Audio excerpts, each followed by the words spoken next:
It was around 11:30 p.m. on a cold November night when I found myself waiting alone at the bus stop. I worked late most nights at a retail store downtown, and the last bus home was usually around midnight. I was used to the quiet, the dark streets, the few people scattered here and there, but that night felt different somehow. Heavier, more silent. The bus stop was under a flickering streetlight that buzzed faintly, casting long shadows on the wet sidewalk.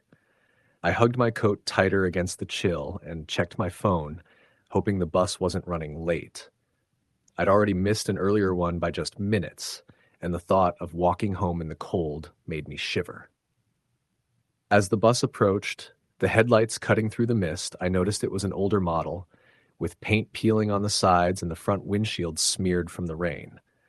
The doors opened with a harsh screech, and I climbed on, stepping into the dimly lit interior. There were only a handful of other passengers, two men sitting near the front, a woman in the back seat with a large handbag, and a teenage girl who looked to be on her phone. The driver, an older man with tired eyes, gave me a nod as I paid my fare.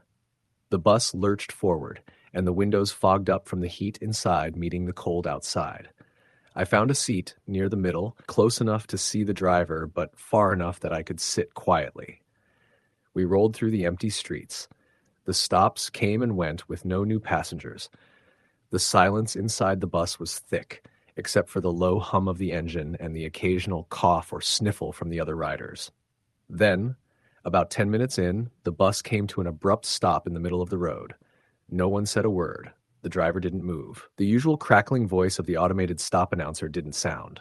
I looked out the front windshield but saw only darkness and the wet streetlights reflecting on the puddles. Suddenly, the lights inside the bus flickered and then went out completely. We were plunged into darkness. The passengers murmured nervously. I fumbled for my phone, but my screen was dead. No signal, no light. A cold draft swept through the bus, making my skin crawl. I shivered and looked around, trying to find the source. That's when I noticed the teenage girl was no longer in her seat. I scanned the bus quickly, but she was nowhere to be seen. A lump of unease formed in my throat. The woman with the handbag whispered, "Where did she go?" No one answered. Suddenly, from the back of the bus came the sound of slow footsteps, deliberate and heavy.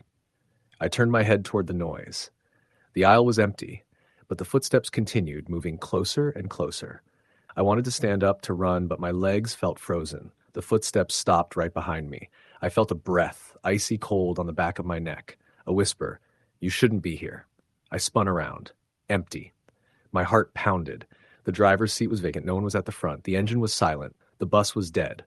I was alone. I scrambled toward the front, pushing open the driver's door. Outside was pitch black. No streetlights, no buildings. Just an endless void. Panic took hold. I slammed the door shut and tried the emergency exit. It was locked. I screamed for help. No response. The bus started moving, but now it wasn't rolling over pavement. It felt like it was drifting through darkness, floating. The windows showed only blackness. I sank into a seat, trembling. Then the teenage girl appeared in the doorway at the back, soaked, eyes blank. She stepped down the aisle toward me, expressionless. I backed away. She smiled, an unnatural, crooked grin. Her eyes glowed faintly in the dark. "You belong here now," she said softly. The bus stopped suddenly. The lights flickered back on. The driver was there, sitting silently, eyes closed. The passengers had returned to their seats, staring ahead as if nothing had happened. I didn't say a word. When the bus finally reached my stop, I bolted off and ran through the wet streets until I was safely home. I haven't taken the bus after midnight since. Sometimes I still hear whispers when I'm alone. You shouldn't be here. Story the end. I used to live in Portland, Oregon, right on the edge of the city limits, out past the 122nd stop on the MAX light rail. For those who don't know, the MAX is Portland's light rail train system. Quiet, relatively efficient, and a lifeline for people who don't drive. I worked the late shift at a warehouse distribution center about 20 minutes outside of town, and every night I would take the MAX from downtown to the last stop on the east side. From there, I'd walk a couple blocks to my apartment, usually past midnight. My shifts ended at 11:30 p.m., and I was always tired, usually too tired to notice much. But one night, early in November, something happened that I haven't been able to shake. and I've never talked about it outside of a therapist's office until now. It was a Thursday night. A cold drizzle had been falling most of the day, the kind that seeps through every layer and makes your bones ache. I got off work right on time and headed straight for the 82nd Avenue station, catch the Blue Line heading east. I remember being annoyed because the train was late, about 15 minutes behind schedule, which was rare for Portland. The platform was nearly empty, just me and a middle-aged guy with a guitar case slung over his back who was chain-smoking and pacing under the awning. Every few minutes he'd mumble something under his breath, like he was arguing with himself. The train finally came. There were 3 cars. The first was brightly lit and had a few passengers spread out. Nothing unusual. The second car looked more empty, but it had that weird flickering overhead light you sometimes see on older train cars. I got into the third car, which was completely empty, and took a seat near the middle. I liked sitting alone. After a 10-hour shift on my feet, the last thing I wanted was conversation. I set my backpack down beside me and leaned my head against the cold window. The train pulled away from the station, and we glided along the tracks in that quiet, almost weightless way trains do when they're running smoothly. The windows fogged up slightly from the inside heat meeting the cold glass. Outside, the city lights blurred in the rain. I must have drifted off for a few minutes, or at least spaced out, because I don't remember much until we got past the 102nd Avenue stop. That's when I first noticed something off. It was just a feeling at first, like that creeping tension you get when you realize someone's standing behind you, even if you haven't heard them. I sat up straighter and looked around, still empty as far as I could tell. The hum of the train wheels and the occasional squeak of metal were the only sounds. I glanced back over my shoulder toward the rear door of the car, which connected to the middle car through that narrow accordion tunnel. There was someone standing there. Just a silhouette at first. They weren't moving, just standing perfectly still in the doorway. I squinted, trying to make out any details, but the lighting was bad. I figured they'd just walked in from the next car and hadn't chosen a seat yet. I turned back around and looked out the window again. Tried not to let my mind wander, but a few minutes later I got that same sensation, like I was being watched. I turned again. The figure was closer now, maybe 5 or 6 feet closer. Still standing, still not moving. No bags, no phone, no signs of even breathing, just this still shape, barely distinguishable in the low light. Something about it made the hair on my arms stand up. I tried to brush it off. Maybe it was just some messed up reflection or someone messing around. People do weird things late at night. I've seen guys talk to invisible friends and women screaming at ads on the train windows. You learn not to react. Still, I pulled my backpack into my lap and unzipped it a little, just to be safe. I kept a small flashlight and a pocket knife inside, both more out of habit than necessity. I wasn't expecting trouble, but my gut was telling me something wasn't right. At the 122nd stop, the second to last before my apartment, the train slowed to a halt. I half expected the figure to get off, but the doors opened and no one moved. No one got on either. The platform was empty. I turned again. The figure was gone. For a second, I felt relief. Maybe they'd exited silently and I hadn't noticed. The lighting was bad. The car was quiet. It could have happened. But when I looked around again, I saw the outline of feet in the aisle. Not walking. Just standing. I didn't hear them approach. I stood up. My body was moving before I'd made a decision. I slid my backpack onto one shoulder and started walking quickly toward the front of the car, aiming for the connecting door. As I passed the figure, close enough to see more clearly now, I saw a man, maybe in his 30s, average height, dark hoodie, pale skin. But there was something wrong with his face. His eyes didn't focus on anything. They were wide, glassy, and unmoving, like someone deep underwater looking up through the surface. His mouth was closed, but his lips looked wrong, too thin and tight, like someone had stitched them together loosely. I pushed through the door into the second car, heart pounding. That car was empty too. I didn't want to panic, but every instinct in me was yelling now. I moved to the front of that car, where there was a security intercom. I pressed the button. "This is an emergency," I said, trying to keep my voice steady. "There's someone acting strange in the third car. I'm in the second car now. Please send someone." There was static for a moment. Then a voice. We've dispatched transit security. Dispatch transit security. Stay in your current car. Thank you, I whispered. I turned and sat down near the front door, eyes on the back of the car. I waited. No movement, no sound. The train kept moving. The final stop, East 148th, was 5 minutes away. I counted every second. Somewhere just past 130th, the lights in the car dimmed and flickered. I held my breath. The train didn't stop, but it slowed slightly. Just a hiccup, maybe, but it felt like something more. I turned my head. The man was in the car again. I hadn't heard the door open. I hadn't heard any footsteps. He was standing at the far end of the car, staring at me with those glassy, dead eyes. Same expression, same unmoving mouth. I stood, didn't say anything, just moved to the very front of the car and pressed against the glass door leading into the operator's cabin. I knocked.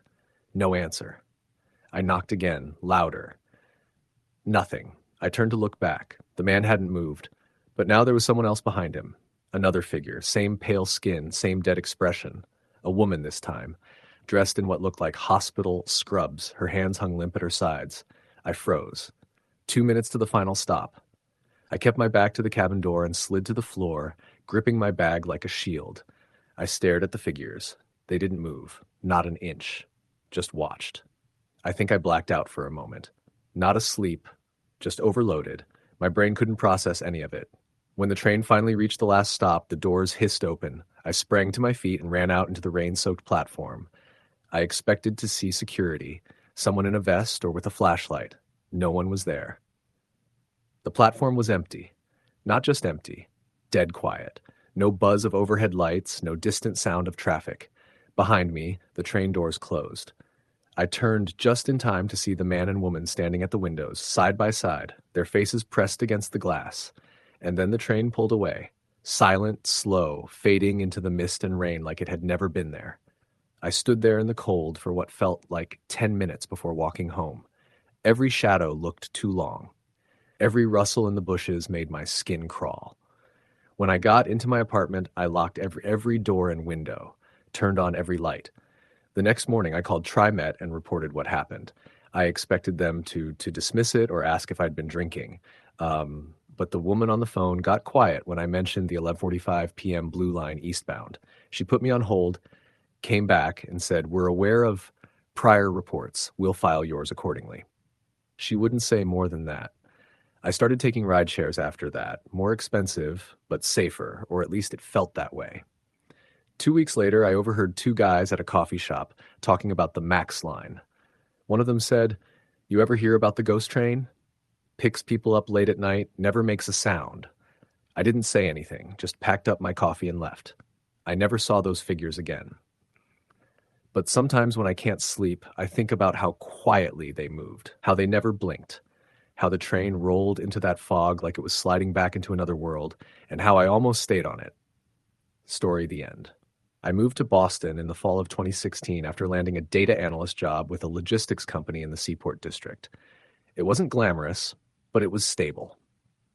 I found a small studio in Dorchester, cheaper than most neighborhoods, if a bit rough around the edges. My commute was mostly manageable, though I had to take the Red Line train all the way into South Station. Most days I didn't mind it. The T, as locals call it, had its moments. Delays, occasional weirdos, smells you couldn't place. But it was still easier than dealing with traffic. I worked the afternoon shift, 2 p.m. to 10 p.m. It wasn't ideal, but I liked walking into an empty office and leaving when the streets were quiet. Coming home, I usually caught the 10:20 p.m. train from South Station. It'd be mostly empty by the time we hit Broadway, and by the time I got off at Ashmont, the car would be completely dead. That train ride was the calmest part of my day, until one night in late October. It was a Wednesday. I remember because I just submitted a big monthly report and my boss had surprised me with a gift card. I stopped by a late-night cafe near the station to grab a sandwich and coffee before heading home. I had earbuds in, hoodie up, just zoning out like usual. The station was emptier than normal, no idea why. Maybe the Sox were playing and everyone was stuck in traffic. The train came on time, screeching into South Station like it always did, and I stepped onto the last car out of habit. I liked sitting in the back where nobody bothered me. This time, though, I noticed something strange as soon as I stepped inside. The overhead lights flickered for just a second as the doors hissed shut behind me. Not just a little stutter, but a full flicker, like they lost power. Then it all stabilized, and I found a seat by the window. I didn't think much of it. There were 3 other passengers in the car. One was a guy in a beanie and big green jacket, hunched over and probably asleep. Another was a woman in a business suit tapping away on her phone, earbuds in. The third was an older man with wild gray hair and thick glasses reading an actual newspaper like it was 1995, all spaced out like people do, everyone giving each other a few rows of distance. We rolled out of the station, and for the first few stops, everything was normal. I was halfway through my sandwich when I realized something strange. The sound inside the car was wrong. I know that sounds vague, but that's the best I can describe it. Normally, you'd hear the wheels grinding on the tracks, the hum of the fluorescent lights, the muffled voice of the conductor over the intercom. But around JFK UMass, I noticed all of it was gone, like someone had hit a mute button. My ears didn't pop. There was no pressure change. The ambient noise just faded away. I paused my music. Nothing. No hum. No squeal. No conductor. That's when I noticed the other passengers. They weren't moving. The woman in the suit was still staring down at her phone, but her fingers were frozen mid-tap. The guy in the beanie hadn't budged. The newspaper guy was holding his paper, but his eyes weren't scanning the words. They were just wide, staring straight ahead. I sat very still. I don't know why I didn't stand up or shout or even blink. Something about the silence felt thick, like if I made a sound, it would shatter something I didn't understand. I scanned the car again, trying to see if anyone else noticed what I was seeing. Then I saw a 4th figure. At the far end of the car, near the door to the next section, someone was standing. That part of the train was darker, so I couldn't make out any features. Just a silhouette. It didn't move. It didn't sway with the motion of the train. It was like it was glued in place. The lights above it flickered again. I stared at the figure for maybe a full minute before it took a step forward. The second its foot hit the floor, the silence broke like glass. The noise of the train rushed back all at once. Track noise, air hissing, lights buzzing, and the overhead intercom suddenly crackling to life. The woman in the suit resumed tapping. The beanie guy shifted in his sleep. The old man turned a page of his newspaper, and the figure was gone. There was no sound, no trace, just gone. I stood up, my heart pounding, and walked quickly to the door at the front of the car. I opened it and stepped into the next car forward. This one was fuller, with maybe 10 or 12 people scattered around. The air felt normal, bright, loud. I took a seat by the door and tried to breathe. Maybe I imagined it. Maybe I fell asleep for a second. Maybe the silence was my earbuds messing with my perception. I didn't sleep that night. The next night, I got on a different car. Not the last one. But I still couldn't shake the feeling, like something was watching. Like something had stepped into my world for a few moments and then slipped away unnoticed. For a few weeks, nothing happened. Then, right before Thanksgiving, it happened again. This time, I was in the second to last car. It was later than usual. I'd stayed behind for some extra hours. I got on the train at 11:05 p.m. and the car was nearly empty. Just me and 2 college-age kids who were laughing about something on their phones. At Savin Hill, the lights flickered. Not just in my car. All of them. I saw it through the windows, a pulse of darkness, and then the sound vanished again. Dead quiet. The laughter stopped. The kids froze. The flickering started again. And I knew. I didn't even have to look. I could feel it. I turned and the figure was there again, closer this time. I could see its outline more clearly. Tall, maybe 6'4". No discernible clothing, no face. Just this looming shape, perfectly still at the end of the car. I backed away slowly toward the opposite door. It stepped forward again. That movement snapped something in me. I burst through the door into the next car and ran straight to the conductor's booth, pounding on it with both fists. The conductor opened the window, annoyed.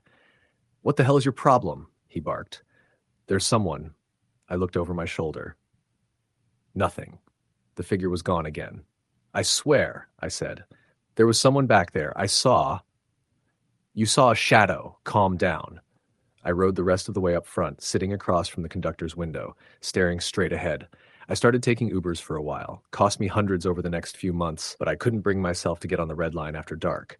Something about that train had changed, or maybe I had. In January, I tried again. It was early, maybe 9:45 p.m., still plenty of people around. I boarded a middle car this time near the emergency intercom. I picked a seat right by the door and kept my eyes open. Everything was fine for the first 4 stops. Then at Fields Corner, the train doors opened and someone stepped on. I didn't see a face, just the same shape, that same figure. Except this time, nobody else reacted. The people around me didn't even look up. A woman with a stroller kept scrolling through her phone. A teenager with earbuds was bobbing his head to music. No one noticed the figure walk slowly down the center aisle. No one flinched as it passed, and it stopped 2 feet from me. I stared at where a face should have been. There was nothing, no features, just a black void that rippled slightly like oil on water. The temperature dropped instantly. I could see my breath. The lights dimmed again. And then, without a word, the figure slowly reached out one hand. Not threatening, not aggressive. It just reached. I stood. I don't know why. I was terrified, but some part of me felt like I needed to respond, like it had chosen me. Then the train jerked suddenly, like it hit a rock on the track. I fell backward into a seat. When I looked up, it was gone. No sign of it. The temperature normalized, the sound returned. Everything was normal. I didn't tell anyone. I mean, who would believe that? But that night I had a dream. I was standing in a tunnel, no lights, no train, just me and that same figure, reaching. I haven't been on the Red Line at night since. I walk, I take buses. I even changed shifts at work so I could commute during daylight hours. But I still think about it, especially when I see the lights flicker or hear a quiet moment stretch too long. I wonder how many others have seen it, how many other people chose to ignore it, or worse, how many followed it, because I think that's what it wants, not to hurt, to lure, to invite. And I came dangerously close to saying yes. Story the end. I used to take the bus home from work every night, usually around 10 p.m. I worked the closing shift at a small bookstore on the east side of the city, and by the time I'd lock up, it was already dark. The walk from the store to the bus stop was only about 2 blocks, but at that hour, the streets were mostly empty. That night, though, something felt different, even before I got on the bus. It was a Thursday in October, cool and damp after an early evening drizzle. I remember the way the streetlights reflected off the wet pavement. The bookstore had been slow, almost dead, which meant I had spent more time than usual checking the clock. I just wanted to get home, shower, and watch something dumb before passing out. When I reached the bus stop, a man was already there. That in itself wasn't unusual. The number 52 ran late, but wasn't popular that time of night. And most of the time, it was just me and a couple of other night workers heading home. This guy, though, he stood a few feet away, hands in his coat pockets, head down, facing the direction the bus would come from. What made me pause was his posture. It was too still, like he hadn't moved in a while. I thought maybe he was listening to music, but I didn't see any earbuds. I stood on the opposite side of the shelter, pulling my coat tighter. I glanced over, hoping for a casual nod or something that would ease my nerves, but he didn't even glance my way. He was tall, maybe 6'4", and his coat looked too big even for him. Something about how his shoulders hunched gave me the impression he didn't quite fit inside it. Still, I tried to brush off the discomfort. It was late. People were weird. The bus rolled up just a few minutes later. The doors opened with the usual hiss, and I got on first, scanning my pass. The driver gave me a polite nod, nothing out of the ordinary. I took a seat near the middle, on the left side, a few rows behind the door. The man got on next. He didn't scan a pass. He didn't pay. The driver said nothing. That jolted me. I wasn't one to make a fuss, but I watched the exchange, or lack thereof, closely. The man didn't look at the driver, and the driver didn't acknowledge him, didn't ask for fare, didn't say a word. The man moved down the aisle and sat 3 rows behind me. I watched his reflection in the dark bus window across from me. He sat perfectly straight, hands still in his pockets. He stared forward, not out the window like everyone else normally did. I tried to ignore him. The ride was 25 minutes, most of it through semi-lit neighborhoods and industrial zones. At night, the bus always felt a little disconnected from reality. like we were in a tunnel moving through a ghost of the city. There were only two other people on board: a teenage girl wearing headphones and scrolling through her phone near the back, and a woman in her 40s nodding off in one of the front-facing seats up front. About 10 minutes in, we passed under a stretch of overpass where the lights dimmed. I looked up from my own phone and noticed in the reflection again that the man had leaned forward, just slightly. His head was still upright, but his body tilted as if he were listening. That's when I realized something else strange. His coat. It didn't have buttons or a zipper, not even visible seams. It looked like it was sewn shut. I thought maybe it was just some odd fashion thing I didn't recognize. But then I noticed his shoes. They weren't shoes. They looked like worn black socks, filthy from walking. No soles, no laces, just the vague outline of feet. I shifted in my seat. I told myself I was being paranoid. I had a long day. I'd had 3 cups of coffee and no dinner. I didn't even turn to look directly at him. I kept using the reflection in the window, telling myself it was all just a trick of the light. Another 5 minutes passed. We reached a main intersection where normally a few people would get on or off, even at this hour. No one waited at the stop. The driver paused for a beat, then kept going. Then I heard it. A sound from behind me, barely audible at first, a slow, low exhale. It didn't match the rhythm of the bus or anyone else breathing. It was deliberate. I froze. Another breath, this one louder, like it was right behind me. I turned my head a fraction and caught a glimpse of his reflection again. He hadn't moved, but now his mouth was open. Just slightly. Just enough that I could see a dark void inside. No teeth. Just darkness. I snapped my head forward and stared out the window. My skin prickled. I checked my phone for the time, still 10 minutes until my stop. I typed out a text to my roommate. "Hey, you up?" But didn't send it. I didn't want to be obvious. Another breath. Closer. I turned my head slightly to the aisle. He was in the same seat, but he was no longer upright. He was leaning far forward, almost like he was crouching in the seat, his head tilted, as if trying to hear me think. I nearly stood up to move, but I didn't want to draw attention. Instead, I shifted forward in my seat, pretending I was getting ready to get off soon. Then I noticed the teenage girl was gone. I twisted to glance toward the back. Her seat was empty. I hadn't seen her get off. We hadn't stopped since the last intersection, and I was sure she had been there just a minute ago. I turned to the front to look at the woman near the driver. Gone, too. Now it was just me. Me, the driver, and him. I stood up slowly. I kept my eyes forward and walked down the aisle, pretending I was going to ask the driver a question. As I passed the man's row, I heard him whisper, "You shouldn't be here." It wasn't a warning. It was a statement. A cold observation, like he wasn't talking to me exactly, but to the space I occupied. I kept walking. My heart thumped in my chest. The driver was still sitting there, hands on the wheel, but his eyes were unfocused. Blank. "Excuse me?" I said, trying to keep my voice steady. "Can you let me off?" He didn't respond. I repeated it louder. Still no response. He didn't even blink. Then I noticed something that made me feel like I'd stepped into a nightmare. The road outside wasn't familiar. We weren't on the normal route. There were no lights, no buildings, just trees on either side of the road. The city had vanished. I turned around. The man was standing in the aisle now, halfway between me and my seat. His arms hung at his sides and his head tilted slightly. "Where's this bus going?" I demanded, voice cracking. The man opened his mouth again. Wider this time, too wide. The skin around his cheeks stretched as he tilted his head back. No tongue, no teeth. Just that same dark void. It didn't even look like a throat, just emptiness. Then behind him, every window of the bus went black. Not dark, black, as if the bus wasn't moving through a road at all anymore. Just floating through nothing. I tried the emergency stop button. Nothing. I ran to the back door, slammed on it. The door didn't budge. When I turned around, he was right there, inches from me. His face was gray, smooth, and his eyes, if you could call them that, were like fogged-over glass. No pupils, just clouds. "I said you shouldn't be here," he said again, voice low and flat. I backed up against the door. "What do you want?" He leaned in closer. I could smell something foul, like wet soil and metal. "It's not me, it's the bus." I don't know how long I stood there, but then, without warning, everything changed.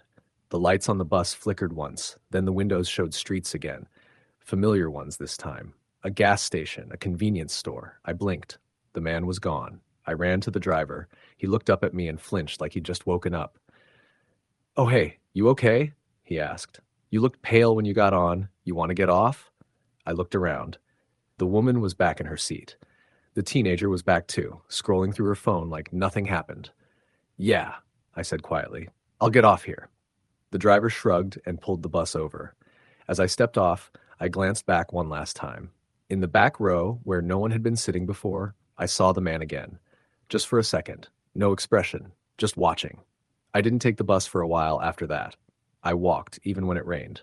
A month later, I got curious and tried to look up news stories, something to explain what I saw. I didn't find anything, but I did find an old blog post written years earlier about that same route. A man described that same route. A man described almost the same thing. Late at night, the bus drifting off course, people vanishing, the driver unresponsive, the man in the coat, the endless road.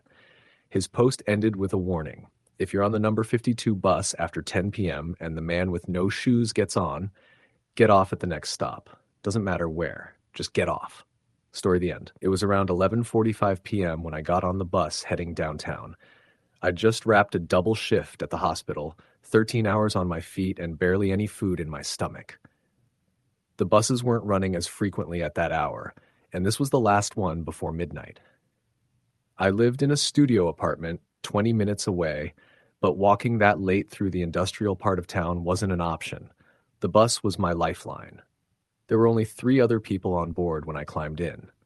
The driver, a tired-looking man with bags under his eyes, gave me a barely there nod. The interior lights of the bus flickered a bit before stabilizing. The air smelled like a mix of exhaust fumes and stale fast food. I chose a seat near the middle where I could see both the front and the rear doors. The bus jerked into motion, humming along the dark streets. It was raining, the kind that clung to the windows and distorted the streetlights into dull glows. I leaned my head against the glass, closed my eyes for a second, and tried not to fall asleep. I didn't even notice when we stopped again. When I looked up, there was a new passenger standing at the very back of the bus. I didn't see him come in, and I didn't hear the doors open. He wasn't sitting, just standing near the last row, staring directly ahead. He wore a long coat, soaked from the rain, with the collar turned up and a hood shadowing most of his face. Something about the way he stood made my stomach tighten. The other passengers didn't react. One was an old woman with her shopping cart, dozing against the window, and the other was a guy in work boots, nodding off with earbuds in. No one else looked at the man. I tried to ignore the chill crawling down my spine.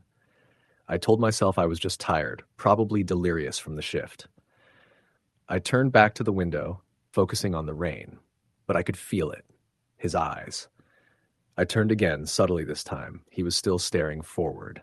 At first I thought he might be looking past me, but when I moved slightly in my seat, his gaze followed. It was almost imperceptible, but he shifted just enough that I knew. He was watching me. I leaned down, pretending to check my bag, and quickly glanced toward the driver.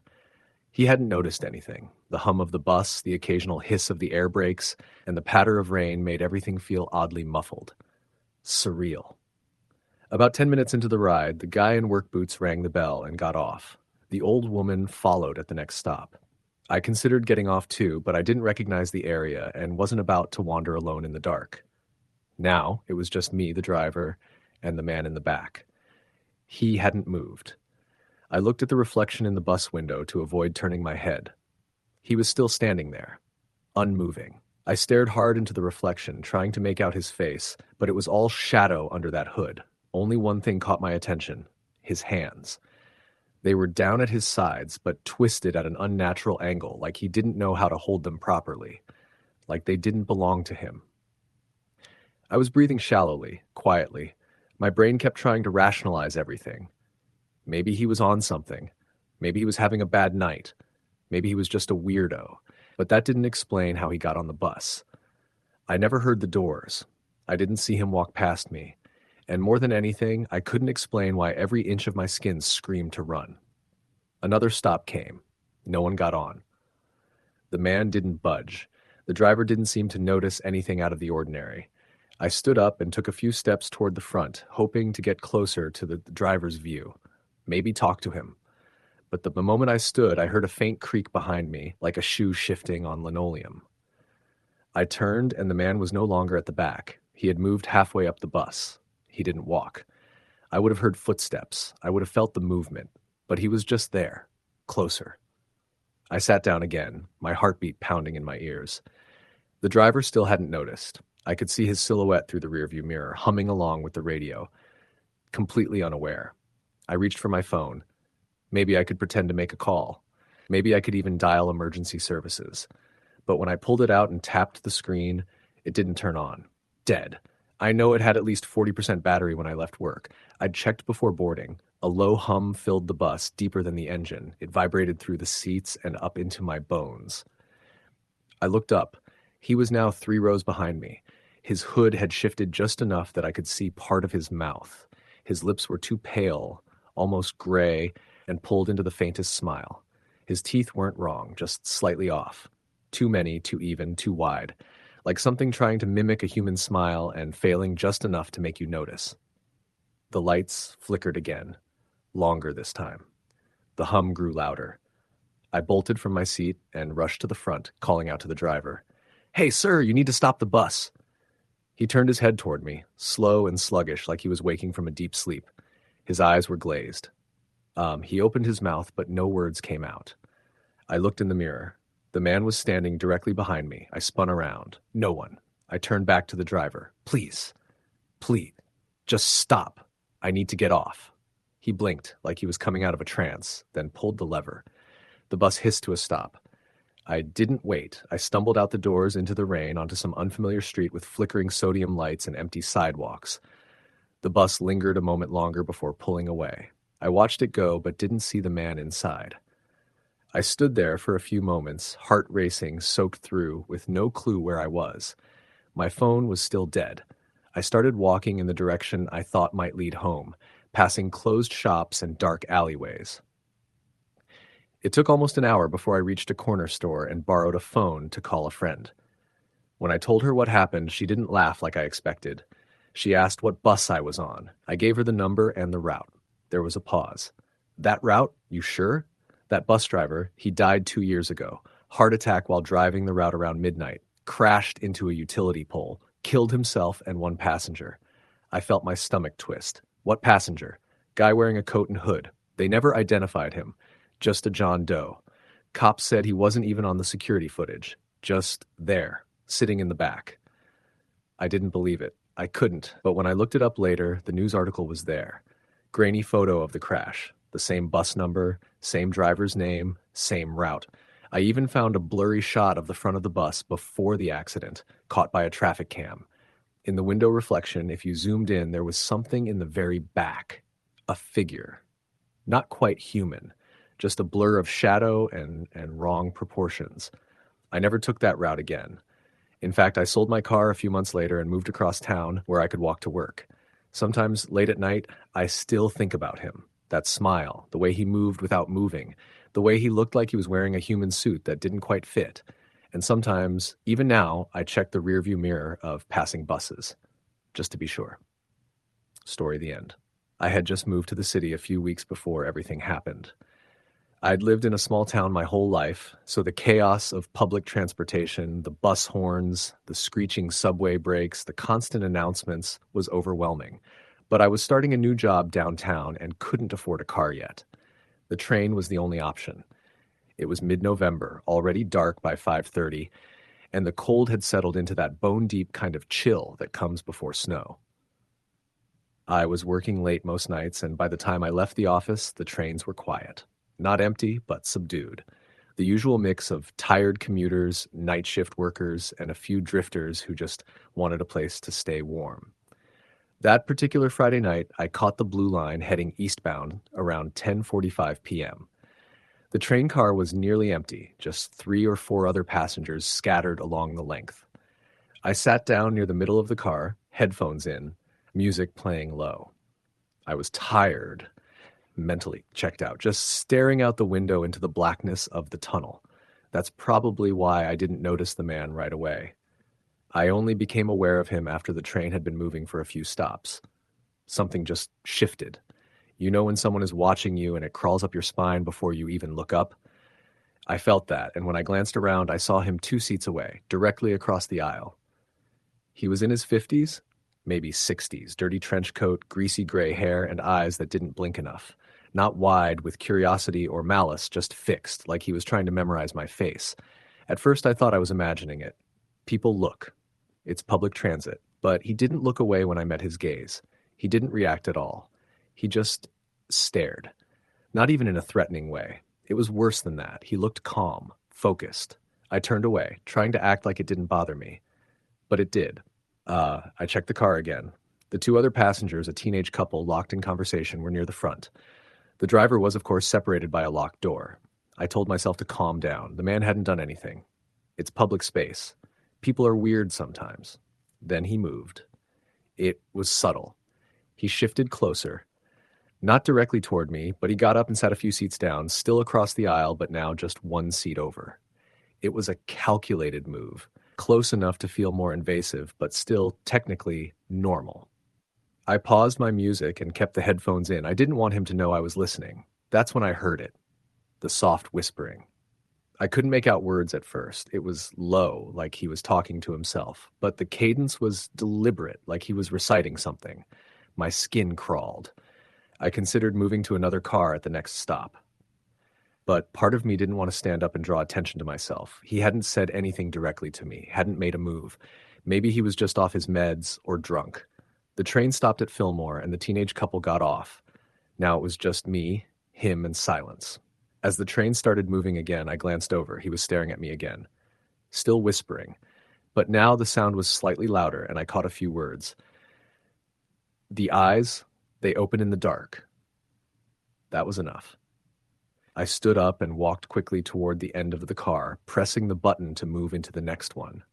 As the doors hissed open and I stepped through the short connector space, I heard him rise. His footsteps weren't fast, but they followed me. The next car had 2 people, a woman in scrubs and a man in a security uniform. I sat near them, trying not to look like I was panicking. The woman glanced up briefly, then back down at her phone. The man was half asleep. The old man entered the car a moment later, but he didn't sit this time. He stood at the far end, holding onto the pole and watching me. The whispering had stopped, but he was still mouthing something. I was sure now. He was following me. My stop was 2 more stations away, but I decided to get off early and switch lines. I stood as we pulled into the next station, Olive Park, and stepped off. I stayed near the stairs, pretending to check my phone, waiting to see if he followed. He did.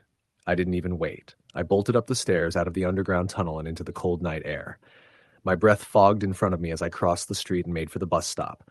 I didn't know which route I needed. Didn't care. I just needed people around me. I heard footsteps behind me again. He hadn't given up. I turned sharply and finally spoke. "Stop following me." He didn't respond, just stood there, still as stone. And then he smiled. It was slow, like he was savoring it. "There's nowhere else to go," he said softly, voice hoarse but clear. A bus pulled up behind me, the sudden hiss of its brakes making me jump. I didn't even check the route number. I got on and swiped my card, moving straight to the middle. When I looked back, he was still standing there at the curb, watching. The bus pulled away, and I thought it was over. I rode for about 10 minutes before realizing I had no idea where I was going. I got off at a well-lit intersection and called an Uber. The driver took about 5 minutes to arrive. During that time, I kept turning around, scanning the sidewalks, the corners, the alleys. I didn't see him. I got home around midnight. I locked every door, every window. I even pulled my dresser in front of the front door. I didn't sleep well, but nothing happened. The next morning, I reported the incident to the transit authority. They took my statement, promised to review the footage. I gave them the exact train number and time. 3 days later, I got a call. "We reviewed the footage," the woman said. "You were on the Blue Line train, car 3142, departing downtown at 10:45 p.m., correct?" "Yes," I said. "Did you see the man?" She paused. "That's the thing. You're alone in that car, the entire ride. There's no one sitting across from you, no one getting off when you did, no one following you." My stomach dropped. What? No, there were two teenagers, then that guy. Older, trench coat, gray hair. He followed me into the next car. You had to have seen him. I double-checked. We have footage from multiple angles. You're alone until Fillmore. A couple does get on for one stop, but they're seated far away. After they leave, you're completely alone again. There's no man. Not in your car. Not in the next one. I hung up after thanking her. I didn't know what to do with that information. I replayed that night over and over in my head, trying to make sense of it. A week passed. I stopped riding the train at night. Then a package showed up at my apartment. There was no return address. Inside was a single Polaroid photo. It showed me, asleep on my couch, the TV glowing behind me, taken from inside my apartment. I don't know how they got in. The locks were still bolted, the windows secured. But what haunts me most is what was written on the back of the photo in shaky handwriting. You can't ride forever. Story the end. I used to live in Chicago, working a late-night job at a 24-hour diner on the north side. It wasn't glamorous, but it paid my bills, and I didn't mind the graveyard shift as much as most people. The city felt different at night, less chaotic, more intimate. It was like I got to see a side of Chicago that most people missed while they were sleeping. But over the course of 3 nights in early November, a few years back, I saw something that I wish I hadn't. I didn't own a car, so I relied heavily on public transit, mainly the CTA Red Line, which runs all night. Anyone who's ridden it after midnight knows it can feel like a different world entirely. You'll see people asleep across benches, kids barely into their 20s doing things they shouldn't be, sometimes even strange, quiet types who look like they stepped out of time. I'd gotten used to all of it. Until this one night. It was around 2:30 a.m., and I had just finished my shift. I caught the Red Line heading southbound from the Howard station. The train was mostly empty, maybe 2 or 3 people scattered through the car. I sat near the front, close to the door that leads to the conductor's booth, and leaned my head against the window. I always stayed half awake on those rides. You can't let yourself totally zone out, especially that late. Too many stories start with someone falling asleep on the train and waking up to find their wallet or phone missing. Anyway, the train made its usual stops: Loyola, Granville, Thorndale. Somewhere around Berwyn, a man got on. At first, I didn't pay much attention. He walked to the middle of the car and stood there. Didn't sit down, just stood, holding the overhead rail. It wasn't until the train started moving again that I noticed he hadn't moved at all. Not a flinch. His eyes were open wide, too wide, and he was staring straight ahead, not blinking. His clothes were old-fashioned: slacks, a button-down shirt, a trench coat with a high collar. He looked like someone from a black-and-white movie. But it wasn't a costume. Everything he wore was faded, dirty, and soaked like he'd just come in from a downpour. But it wasn't raining that night. The train's fluorescent lights buzzed overhead, flickering the way they sometimes do. He was under one of the flickering ones. The light would stutter, and for just a split second, it looked like his face would change. I thought it was just my eyes messing with me, until the train hit Fullerton. A college-aged girl boarded. She was holding her phone and wearing earbuds, not paying attention to anyone. She sat across from the man, not directly in front of him, but close. I watched her glance up, catch sight of him, then freeze. I mean, freeze. She didn't move, didn't even blink. Then, slowly, she stood up and walked to the other end of the car without saying anything. That's when I felt the first chill creep up my spine. Something was wrong. I couldn't explain it, but something about him just felt off in the deepest, most animal part of my brain. At the next stop, Grand, a man in his 40s boarded, clearly drunk. He stumbled into the car and almost fell into the seat beside the standing man. He laughed and muttered something slurred before settling in. He didn't notice the guy at first, just sat with his head down. Then, without warning, the drunk man stood up and screamed. A full, throat-tearing scream. He backed away, eyes wide in terror, and yelled, "What the hell is wrong with you?" He pointed at the standing man. The rest of us, there were now about 6 people in the car, watched in frozen shock. The drunk man shouted again, but this time no one understood what he said. It was just noise, like static mixed with panic. He ran to the door between the cars and pounded on it, begging to be let through. The conductor must have seen something on the camera feed because the door clicked open. The drunk guy stumbled through it and disappeared. I looked back at the standing man, still in the same position, still not blinking. His head slowly turned toward me. I'll never forget that moment. His eyes, if you could call them that, weren't human. They were sunken, grayish hollows, and yet they radiated this presence, like being watched by something you weren't meant to see. I felt like I was standing on the edge of a cliff, and that looking into his face was like falling into it. The train screeched as it approached Roosevelt. That's when he moved. Finally, he turned and walked to the far end of the car. His gait was slow, mechanical. Everyone shrank away from him. Nobody said anything, not a single word. The girl with the earbuds was crying silently, and the guy beside her had moved to the doorway, clearly ready to bolt the second the doors opened. As soon as the train stopped, everyone in the car rushed out, except me. I don't know why I stayed. Maybe I was paralyzed with fear. Maybe I was just curious in that morbid way people get when something horrible is unfolding. But I sat there as the train doors closed again, and it pulled away from the platform. Now it was just me and him. He turned around and faced me. Not a word. Just stared. Then he did something I will never forget. He reached into his coat pocket and pulled out a crumpled piece of paper. He placed it on the seat across from me and sat down beside it. I waited a second, then slowly leaned forward and picked it up. It was old, yellowed, brittle at the corners. There was handwriting on it, faded but legible. It read, "He watches. Don't speak. Don't sleep. Don't go home." That's it. No signature. No explanation. The train rumbled beneath us as we approached the next station, Cermak Chinatown. He stood up and walked to the door. Before the train stopped, he looked back at me one last time, then stepped off onto the platform and disappeared into the dark. I sat there, gripping that note, my heart pounding. I rode the train all the way to the end of the line at 95th, too afraid to go home. I didn't sleep that night. The next morning, I called in sick and stayed in bed with the lights on. I wish that had been the end. But it wasn't. 2 nights later, I was back on the Red Line. I had convinced myself I was just overtired, that maybe the guy was mentally ill or playing some bizarre prank. I tried to rationalize it all away. People hallucinate under stress. That's all it was. Just my mind playing tricks on me. But at 2:47 a.m., at the Sheridan stop, he got back on. Same clothes, same wet look, same dead stare. This time he walked directly toward me and sat beside me. I froze. He didn't say anything.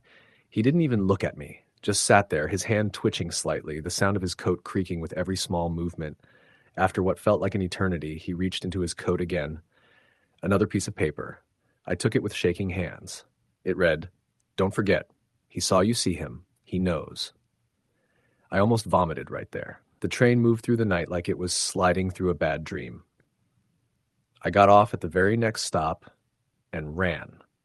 I didn't care that it was freezing or that I was 3 miles from home. I ran all the way back and locked every door behind me. Over the next week, I started seeing things. Reflections in windows where there was no one standing. That same soaked trench coat disappearing around street corners. The sound of train doors opening in the distance, even when I wasn't near the tracks. I started staying with friends. I couldn't sleep. When I finally worked up the nerve to return to the Red Line, I refused to sit down, standing by the door the entire time like a scared animal ready to flee. I saw him again 3 more times over the next month. Never spoke, never moved, unless he was handing me one of those notes. They always said something different. He waits in the last car. Don't let him follow you home. You brought him with you. That last one broke me. I moved to a different city 2 months later, gave up the job. New name, new apartment, new everything. But sometimes when I can't sleep, I hear the low screech of subway wheels outside my window, miles from the nearest station. And I find little pieces of paper slipped under my door. No one ever sees who leaves them. Story, the end. I used to live in Pittsburgh, and for about 5 years, I worked the closing shift at a small print shop downtown. The place was a little rundown, but had a kind of character to it, and I didn't mind staying late. I lived out in Wilkinsburg, which meant taking the East Busway home most nights. Public transportation in Pittsburgh isn't as bad as people make it out to be, but it's not exactly known for comfort or safety after dark either. This story took place in early November of 2019. I remember because the Halloween decorations were still up on some buildings, and the air had that crisp, dead leaf smell that clings to your coat. That night, we had a big job to finish, a full run of posters for a nonprofit that needed them by morning. I stayed behind after my coworkers left, finishing everything up and cleaning the press until it was almost midnight. By the time I locked up and walked the 2 blocks to the Wood Street station, the downtown area was a ghost town. Most businesses were long closed, and aside from the occasional car, the streets were empty. I remember looking down the block and seeing this guy walking slowly, almost deliberately, in the opposite direction. I didn't think much of it, just another city walker, but something about the way he moved struck me as off. He wasn't drunk or stumbling. It was like every step had too much purpose, like he was walking through molasses but trying to look casual. Anyway, I made it down to the busway platform and sat on one of those metal benches under the dim orange streetlights. The only other person there was a middle-aged woman in scrubs, probably getting off a hospital shift, and she was busy scrolling through her phone. I nodded politely. She didn't respond. The bus was late, 10 minutes past. Then 20. I checked the transit app, which showed it had already arrived. That wasn't right. I refreshed. Still said it came and went. I knew that wasn't possible. I'd been sitting there the whole time. I double-checked the stop. Same line, same direction. It was the right place. A few minutes later, the woman in scrubs got a call. I could hear her say, "Yeah, I'm still waiting. It says it came, but..." Then she walked off, heading up the steps, probably calling a rideshare. Now I was alone. After another 10 minutes, I heard footsteps echoing down the stairs. It was faint at first, then grew louder. I expected another late commuter, maybe a student or someone working retail, but when the figure came into view, my stomach turned.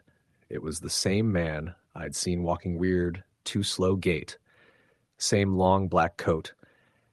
He had this pale, drawn face, and he wasn't wearing a hat or gloves, even though it was nearly freezing out. He didn't acknowledge me. He just stood near the edge of the platform, looking down the dark tunnel from which the bus usually emerged. His posture was stiff, like he was trying not to move at all. I tried to ignore him, but every few seconds I'd glance over, and he'd be in the exact same position. I pulled out my phone and pretended to scroll through it, but my heart was starting to beat a little faster. A bus finally appeared about 10 minutes later, but it wasn't one of the new hybrids. It looked old, really old. Not rusted or damaged, but the design was outdated, like something from the early 2000s. It had an old-style LED sign that read Downtown Loop 91, which I'd never seen before, and I took that route almost daily. The doors hissed open, and the man stepped on without looking back. I didn't follow immediately. I hesitated at the edge, trying to read the sign again. 91, Downtown Loop. That wasn't one of the late-night lines. I was almost certain of it. I stepped closer to look at the driver, and that's when I got chills all over my arms and neck.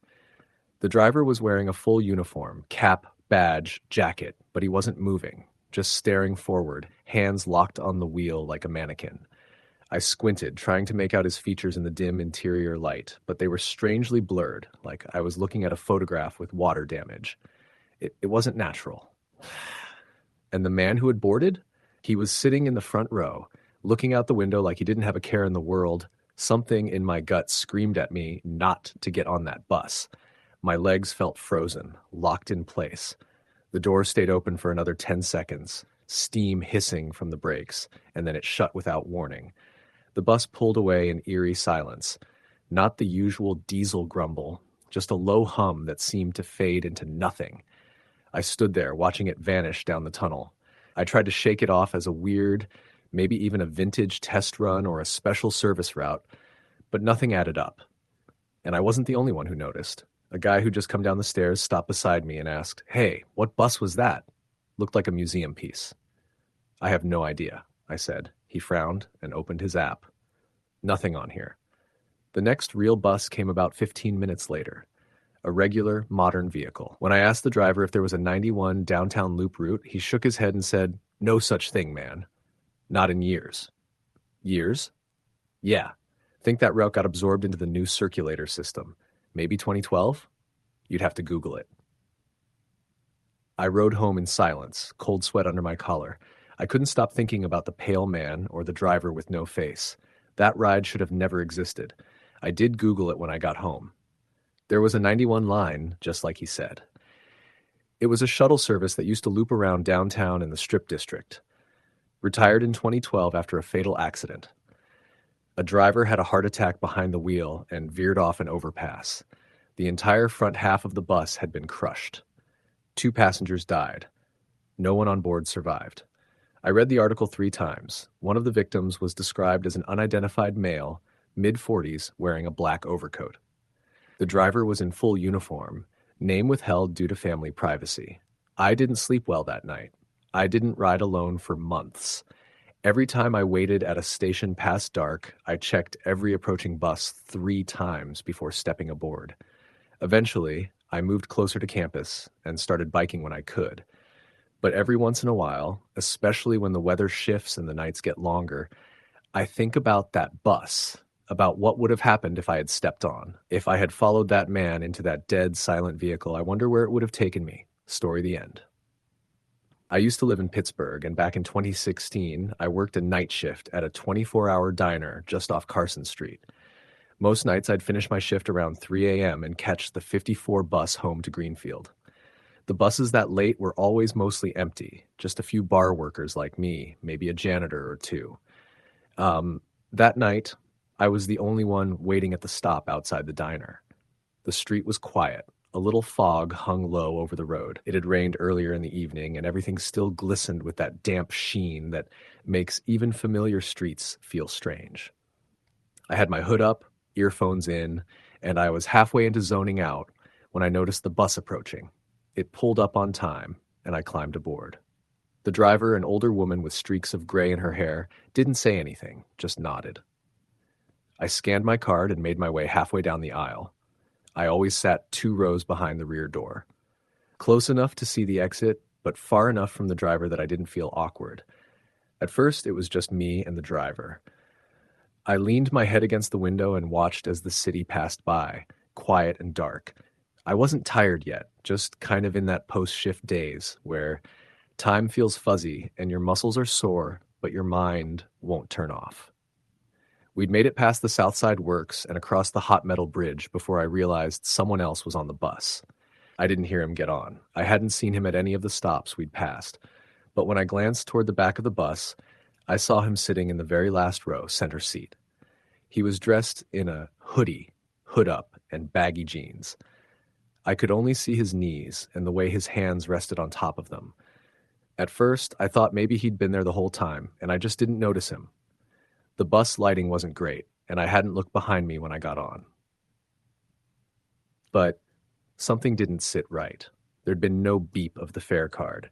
The driver hadn't paused, and I hadn't seen a soul when the doors opened at the last few stops.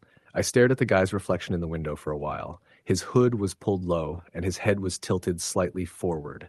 It was like he was asleep, sitting up, still as a statue. I kept telling myself I was being paranoid. Maybe he'd gotten on at a stop where I was looking at my phone. Maybe I missed the sound of the doors, but no matter how I rationalized it, something about him felt off. I looked forward again. The driver didn't seem fazed. She was watching the road, calm and mechanical, like always. We passed through Oakland next. The University of Pittsburgh campus was completely dead. No students, no late-night walkers, just glowing buildings and empty sidewalks. That's when I heard it. Footsteps. Not the bus engine, not the normal creaking of the floor as the vehicle shifted. Actual footsteps, deliberate and slow, coming up the aisle behind me.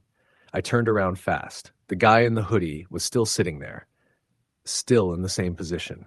But the sound had stopped as soon as I moved. I looked back toward the driver.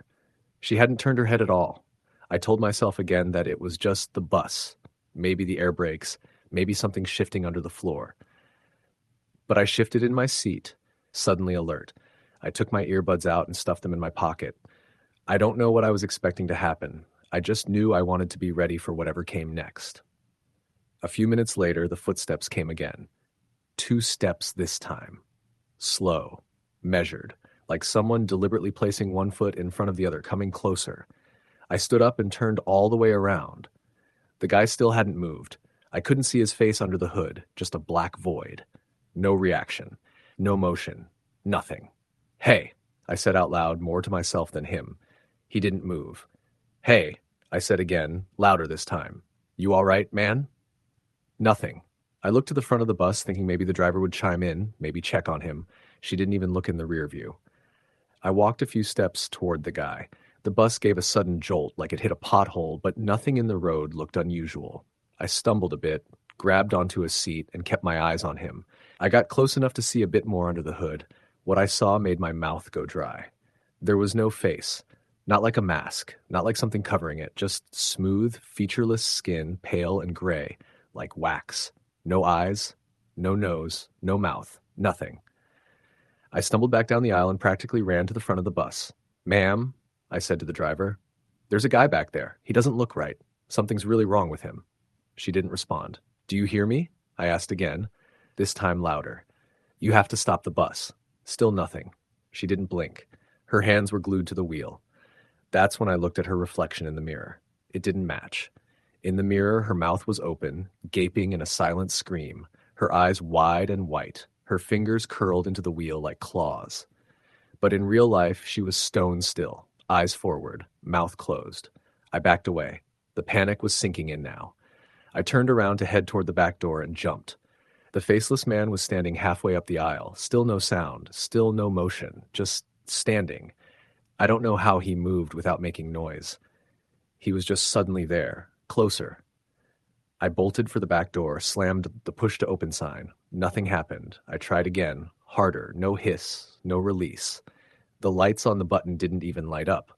When I turned back, the guy was standing just 3 feet from me.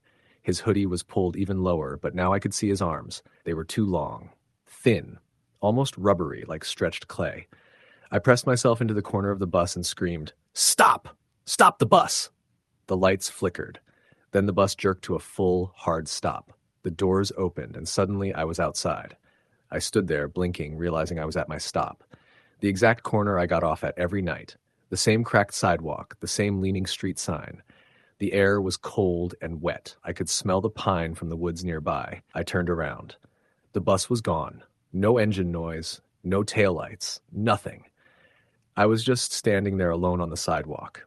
I looked at my phone. It was 3:41 a.m. I always got off around 3:26. I walked home in a daze, checking behind me every few steps. I didn't sleep that night. I sat in my kitchen chair with the lights on, trying to make sense of what happened. The next day, I called the Port Authority and asked if they had any issues on the 54 route that night. The woman on the phone was polite, but after looking into it, she said no route was active past 3:15 that night due to a mechanical failure. Apparently, their only late-night bus had broken down before reaching the south side. No buses ran after that. I asked if that included the stop outside my diner. She said yes. I asked about the driver. She asked me to describe her. When I did, she went quiet for a second. Then she said, "Sir, I don't think that's possible. That driver passed away in 2007. She was struck by a car while checking something on her bus. She used to drive the 54 night route." I hung up. I quit that job a week later, got a place closer to work, started driving myself. I've only taken a public bus twice since then, both times during daylight, both times uneventful. But I still think about that night sometimes, especially when I'm driving home late and I see a bus behind me in the rearview mirror, even though I know none should be running. And every once in a while, when I close my eyes, I hear footsteps behind me, slow, deliberate, getting closer. Story the end. The night shift at the downtown coffee shop ended around midnight, and I was exhausted. My usual ride home was the subway, but tonight the trains were delayed due to some maintenance work, so instead, I opted for the city bus. It was less crowded and usually pretty quiet at this hour. I didn't think much of it, just a routine late-night ride home after a long day. When I arrived at the bus stop, the streetlights flickered intermittently, casting a faint yellow glow over the wet pavement. A light drizzle had just begun, and the air smelled damp and cold. Only a handful of people were waiting for the bus. 2 young women chatting softly and a middle-aged man standing a few feet away, staring at the ground. I kept my headphones on, trying to distract myself with a podcast, but I was too tired to focus. The bus pulled up after about 10 minutes. It was an older model with peeling paint and a faded route number barely visible on the front. The doors creaked open with a mechanical groan. I stepped inside and paid the driver, a quiet man in his 50s who gave a tired nod but no smile. The bus was almost empty. Just me and two others, the two women and the man from outside who had already taken a seat near the front. I chose a seat near the middle of the bus, near the exit doors. The hum of the engine filled the silence as the bus lurched forward and rolled into the darkened streets. I pulled my jacket tighter around me, trying to keep warm, and looked out the window. The rain was now coming down steadily, streaking the glass with rivulets that distorted the streetlights and the occasional passing car. I glanced around the bus. The two women were still whispering, but the man was staring out the window, eyes unfocused, almost like he was lost in a trance. As the bus stopped at the next few stops, no one else got on or off. The city felt deserted, almost like a ghost town at this hour. The women got off after the third stop, leaving just me, the man, and the driver. The man didn't move or say a word, just kept staring ahead. I felt a sudden chill creep up my spine. After a while, I noticed the man was no longer in his seat. I looked around, but he was nowhere to be found. My heart jumped. I scanned the bus, the back, the front, the aisles, but the man was gone. The driver's eyes were fixed on the road. He hadn't noticed anything. A feeling of unease settled over me. Then I heard the faint sound of footsteps from the back of the bus. Slow, deliberate footsteps coming closer. I tried to keep calm and looked in the direction of the sound. Slowly, a shadow emerged from the darkness near the back door. It was the man, but something was wrong. His face was obscured by the hood of his soaked jacket, but I could see that his hands were trembling, his fingers bent in unnatural angles. His gait was stiff, almost robotic, like he was moving through a dream. I swallowed hard and tried to look away, but I couldn't. His eyes suddenly snapped up to meet mine, pale, glassy, with a hollow emptiness that made my skin crawl. He smiled, but it wasn't a friendly smile. It was cold and twisted, like a broken mask. I pulled my phone out and tried to unlock it to call someone, but the screen was black. Dead. I tapped and swiped frantically. Nothing. The bus slowed down for the next stop. I stood up, heart pounding. I needed to get off. But the driver didn't stop. "Sir, please stop here," I said, voice shaking. He didn't respond. His hands gripped the steering wheel tightly, knuckles white, eyes fixed on the road, but his face was pale and lifeless. Suddenly, the man was right beside me, so close I could feel his cold breath. His smile widened, revealing teeth that were too sharp, too pointed. He whispered, "You shouldn't be here." I stumbled back and fell into the seat. The bus jolted forward suddenly, as if accelerating, and I gripped the seat in front of me to steady myself. The lights flickered violently, then went out completely. The bus was plunged into darkness, save for the faint glow of emergency exit signs. I fumbled for my phone again. Still dead. The man's voice echoed softly in the dark. "No one leaves." I heard a scraping sound from the back of the bus, like claws dragging along metal. My breathing became shallow and rapid. I closed my eyes, trying to will the nightmare away. When I opened them, the emergency lights flickered back on. The bus was empty. The driver was slumped over the wheel, unconscious or worse. I leaned forward and shook him. No response. Panicking, I pressed the emergency stop button and pulled the handbrake. The bus screeched to a halt. I opened the doors and stepped out into the rain-soaked street. The city was silent, eerily so. I called 911 from my phone outside, and while I waited for help, I glanced back at the bus. There, in the rearview mirror, I saw a figure standing at the back door. The same man. I blinked, and he was gone. When the paramedics arrived, they found the driver had suffered a fatal heart attack behind the wheel, but the strange passenger was never found. I never took the late bus after that night. Story the end. It was the kind of day that stretched on and on, a never-ending loop of bad luck, tight deadlines, and the slow creep of exhaustion settling into my bones. I was living in a city now, having moved from a quiet town for work, and like most new city dwellers without a car, I relied on public transit to get me from place to place. Usually the bus and subway were just a noisy, chaotic blur, part of the city's rhythm, but that night changed everything. I'd been at the office late again, one of those nights where everyone else seemed to have left hours ago, and I was the last one staring at the computer screen, trying to finish a report that just wouldn't come together. The clock read 11:10 p.m. when I finally packed up and headed out. The streets were cold and empty, the sharp bite of early winter air stinging my cheeks as I hurried toward the subway station. The station was mostly deserted. Only a handful of people waiting for the last trains of the night. I scanned the platform and spotted an older man sitting alone on one of the benches, his coat pulled tight against the cold, staring down at the cracked tile floor. A few other passengers stood quietly near the turnstiles, checking their phones or nursing coffee cups. The train arrived with a screech and a gust of wind. I stepped aboard, the warm rush of air a welcome contrast to the chill outside. The car was mostly empty. I found a seat near the back and settled in, pulling my scarf tighter around my neck. The only sound inside was the soft hum of the train as it rumbled through the underground tunnels. As we pulled away from the station, I glanced around.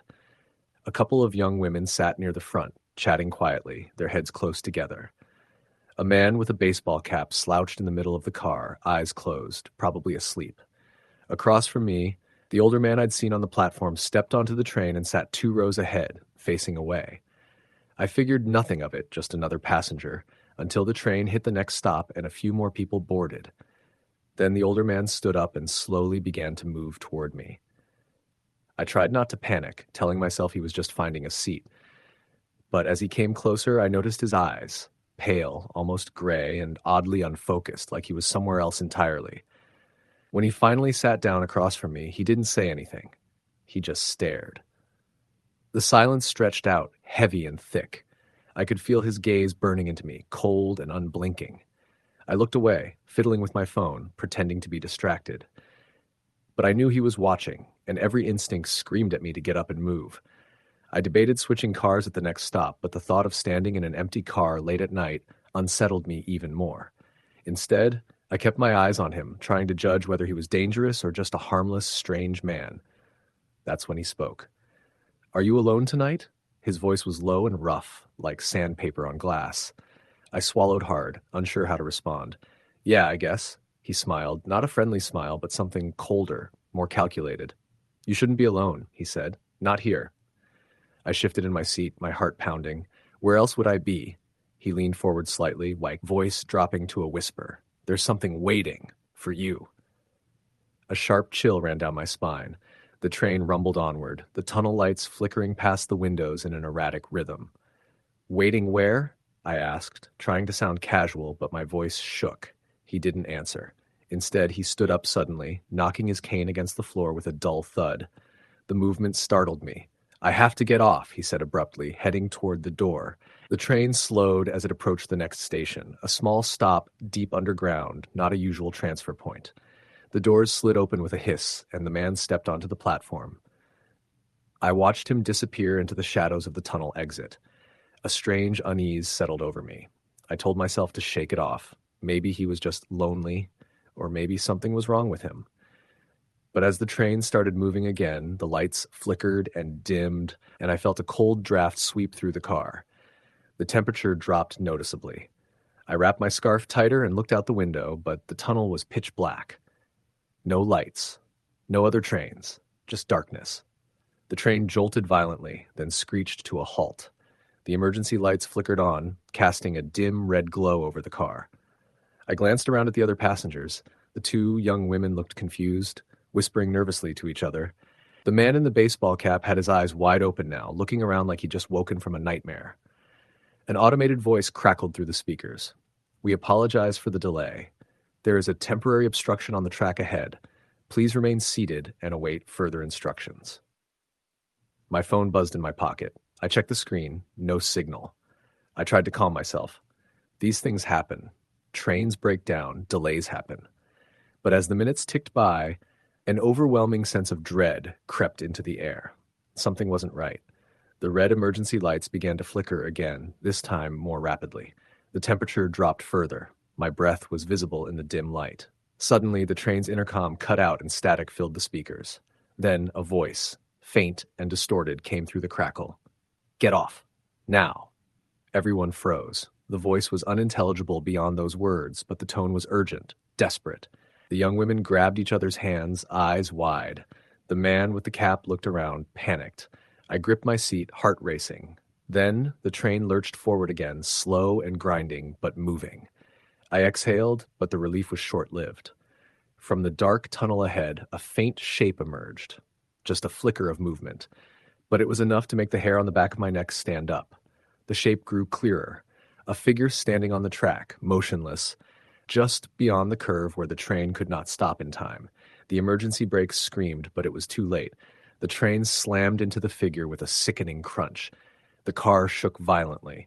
Screams filled the air. The lights flickered and went out entirely, plunging us into darkness. In the blackness, I could hear the panicked breaths and the shuffling of feet. Then something else.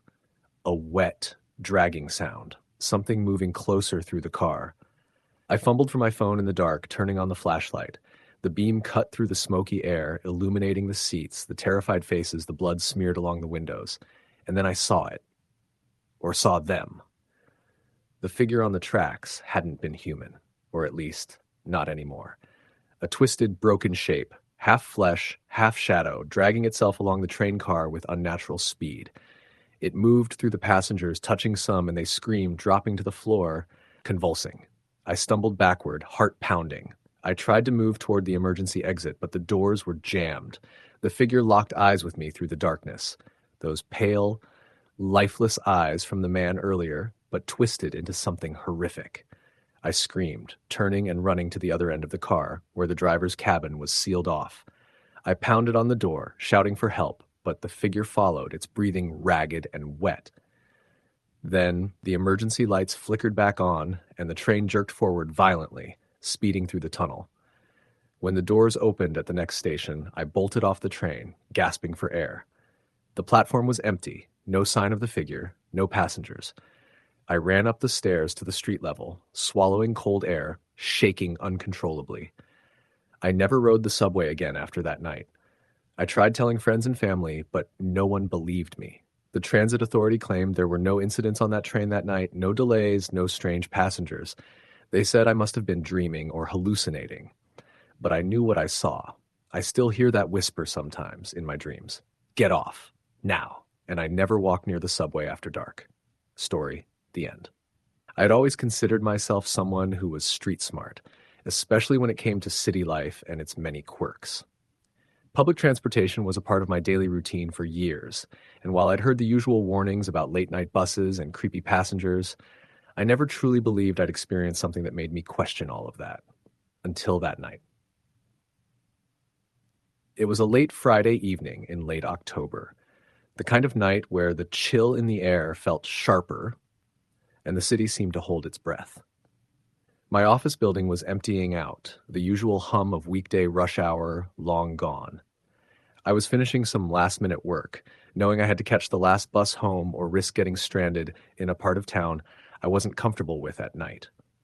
The bus stop was just a few blocks from my office, but I decided to walk quickly, jacket zipped tight, earbuds in to drown out the eerie quiet of the city streets. There weren't many people around, just a few stragglers and the occasional cab speeding by. I checked the bus schedule on my phone. The next one was arriving in about 10 minutes. When I got to the stop, the street lamp flickered overhead, casting uneven shadows on the cracked pavement. There were two other people waiting. A young woman clutching a tote bag, and a man wearing a baseball cap pulled low over his face. They barely acknowledged each other, each immersed in their own worlds. The bus rolled in on time, its engine grumbling as it came to a halt. I got on, greeted the driver with a quick nod, and moved toward the rear seats. The young woman took a seat a few rows ahead, and the man with the cap took a spot near the front. At first, the ride was uneventful. The bus moved steadily along its route, picking up and dropping off a few passengers. The city's lights blurred past the windows, the occasional neon sign glowing in the night. But then I noticed the man with the baseball cap getting off at the next stop. He didn't hurry. His movements were slow and deliberate, almost mechanical. He got off, but instead of walking away, he lingered on the sidewalk, staring directly at the bus through the front windshield. It was a subtle glance, but there was something about the intensity of his gaze that made my skin crawl. He remained there, watching as the bus pulled away, but then, To my surprise, the bus suddenly stopped. Not at a scheduled stop, just halted in the middle of a dark stretch of road. The driver's hands tightened on the steering wheel. No announcements, no explanations. A few moments passed, then the bus's interior lights dimmed slightly. The hum of the engine lowered. I could feel a growing tension in the air, an unspoken unease among the passengers. I turned toward the young woman. She looked pale, clutching her bag tighter. Her eyes darted toward the back doors. Then, as if sensing something, the entire bus seemed to grow colder. The windows fogged over with condensation despite the heater running full blast. Suddenly, the rear door opened with a loud hiss. I froze. No one was standing there. Just the dark street outside, illuminated faintly by a lone street lamp casting long shadows. But then I heard footsteps, soft, deliberate, coming up the aisle from the back. No one else on the bus reacted. It was like they couldn't hear it or didn't want to. The footsteps stopped right behind me. I turned quickly, but no one was there. The aisle was empty, just rows of vacant seats. I felt a breath on the back of my neck, icy and stale, like the air before a thunderstorm. The young woman screamed. People finally looked around, confused and frightened. The bus driver slammed on the brakes, and the bus jerked to a stop near a small, unlit park that I'd never seen on the route before.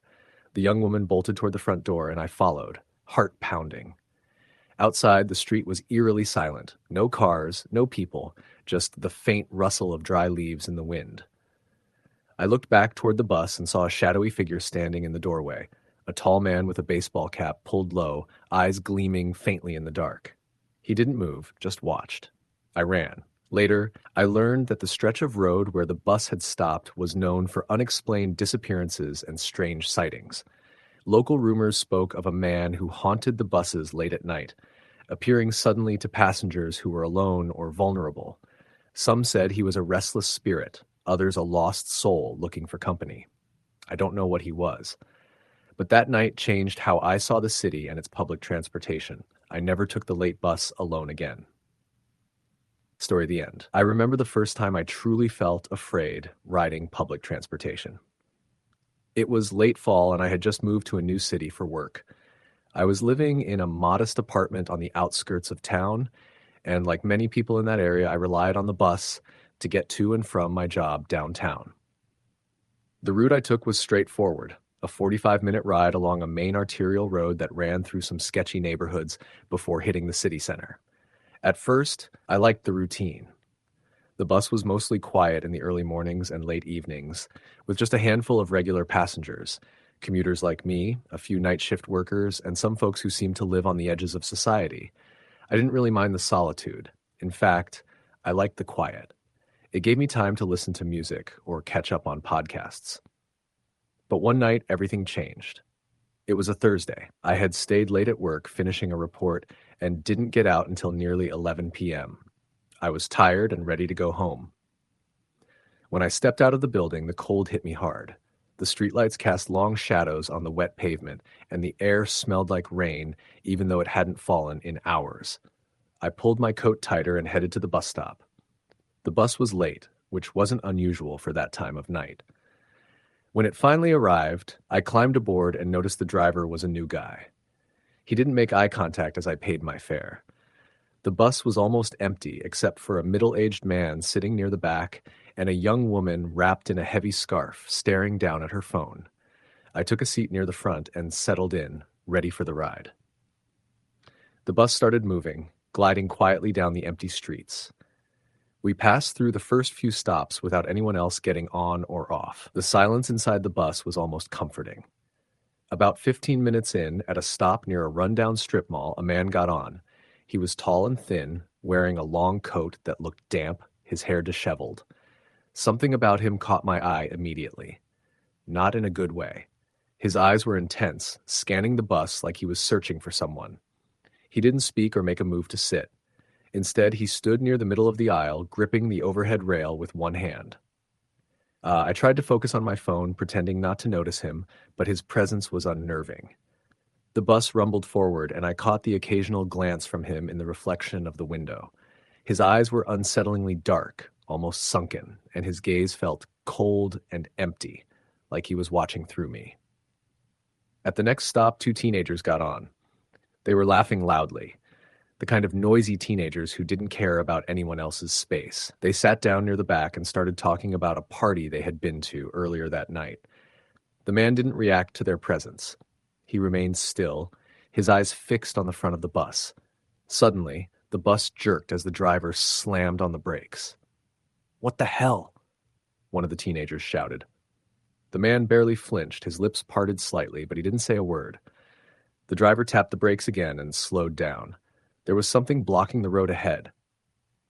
I looked out the window and saw nothing but darkness and a few flickering streetlights.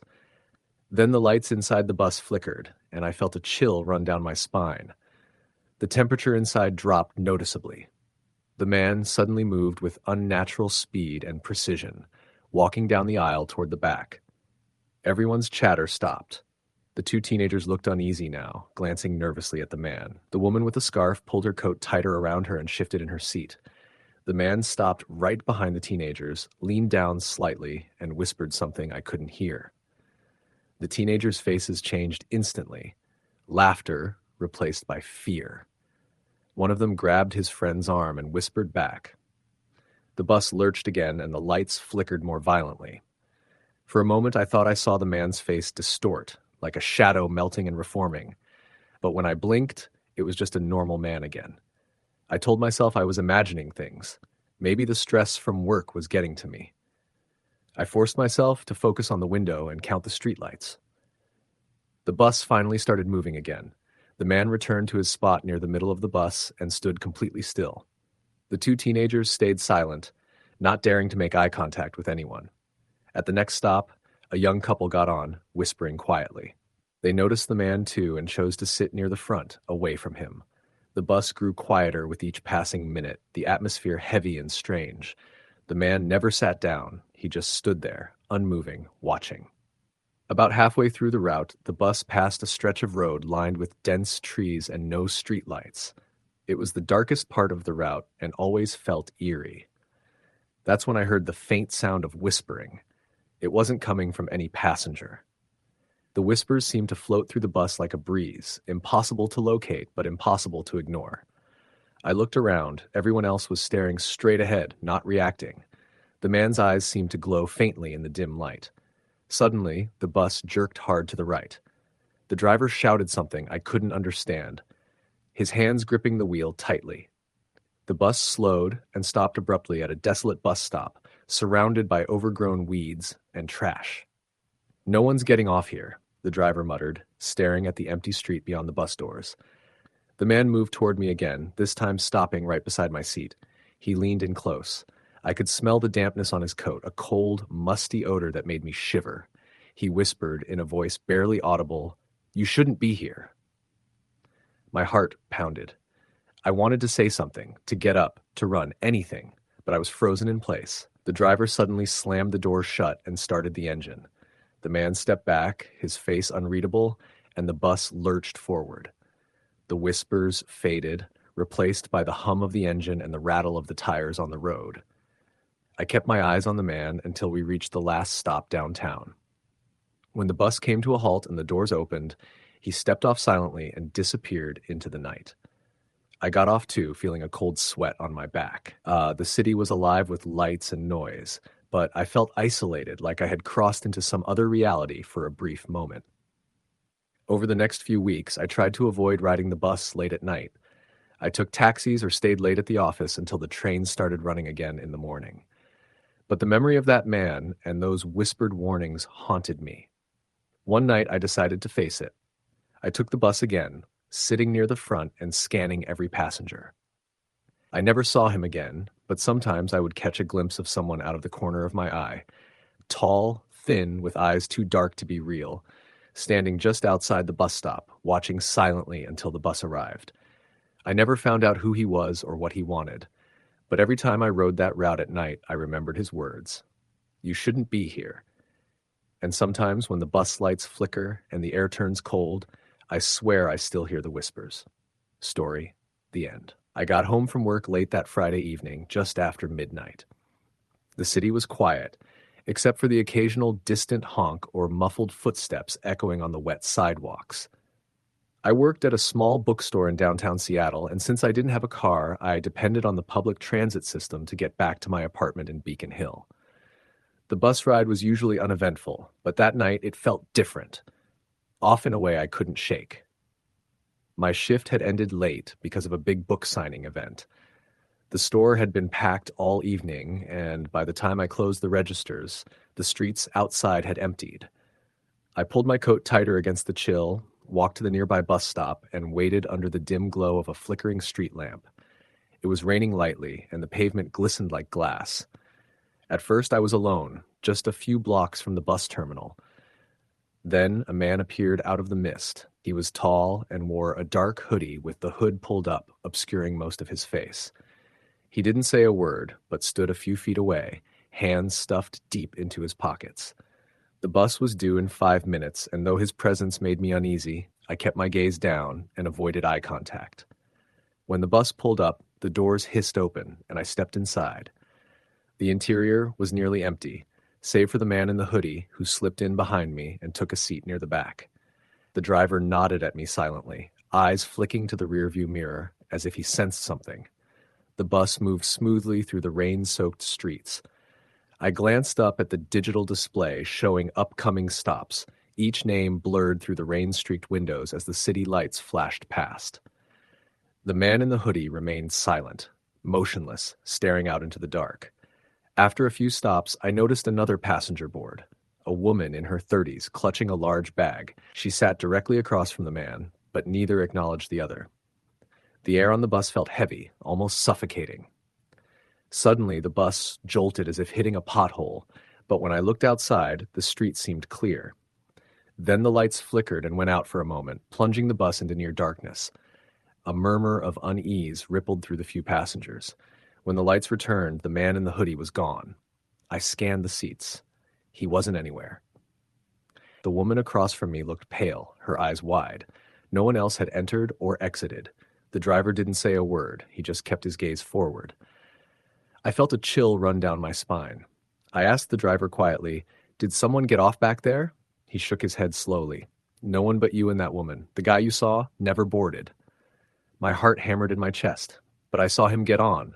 The driver gave me a long look, then said, "Sometimes on this route, people see things that aren't there. Ghost stories from the old city, I guess." I tried to laugh it off, but the fear clung tight. When my stop came, I hurried off the bus, not looking back. The rain had stopped, and the streets were empty except for the flickering street lamps. I never saw the man in the hoodie again, but every time I ride that bus late at night, I check the back seats, and I wonder if he's still there, watching. Story the end. The subway car was nearly empty that night, the last train of the evening slowly making its way through the dark tunnels beneath the city. I had worked late again, a long shift at the hospital, and now I was exhausted. My body ached and my mind was foggy from hours of dealing with trauma and exhaustion. All I wanted was to get home, lie down, and forget the day. The train clattered on, the fluorescent lights overhead flickering occasionally, casting a cold, sickly glow on the peeling paint and stained seats. I sat near the end of the car, backpack at my feet, staring blankly out the window into the tunnel's darkness as the train roared past each station. A few stops before mine, a man got on, tall, in a heavy coat, face partially obscured by a baseball cap pulled low. He moved quietly down the aisle and sat directly across from me. For a moment, I didn't pay him much attention, but then I noticed something strange. Despite the train being so empty, he didn't look around or at his phone, just stared straight ahead, unmoving. His eyes were dark, almost hollow, and they seemed to flicker when the light caught them just right. I tried to look away, but something about that gaze made me uneasy. The air suddenly felt colder, even though the train's heat was on. The rhythmic clacking of the wheels against the rails seemed louder, more insistent. As the train slowed for the next stop, the man stood abruptly and moved toward the door. The train screeched to a halt, doors slid open, but instead of stepping off, he turned and looked right at me. His voice was low and almost a whisper, but it was unmistakably clear. "They're watching," he said. I blinked, unsure if I'd heard correctly. "Who's watching?" I asked, my voice shaking slightly. "The ones in the tunnels," he said, his eyes never leaving mine. They move in the shadows between stations. If you're not careful, they'll reach out and take you. Before I could respond, the doors closed and the train jolted forward. The man walked back to his seat and sat down as if nothing had happened. But the unease in my chest grew heavier. The lights flickered again, and for a brief second I thought I saw a figure standing just beyond the glass of the tunnel, motionless, watching the train pass. I blinked and it was gone. I told myself it was a trick of the light, exhaustion playing with my mind. When my stop finally came, I hurried off the train and into the station's dimly lit corridors. The sounds of the city night were muffled and distant, but the feeling of being watched stayed with me. As I climbed the stairs to street level, I caught a glimpse of the man again, standing on the platform behind the glass, staring at me with that same hollow gaze.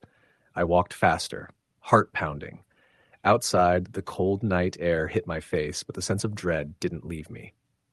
For days after, I avoided taking the subway late at night.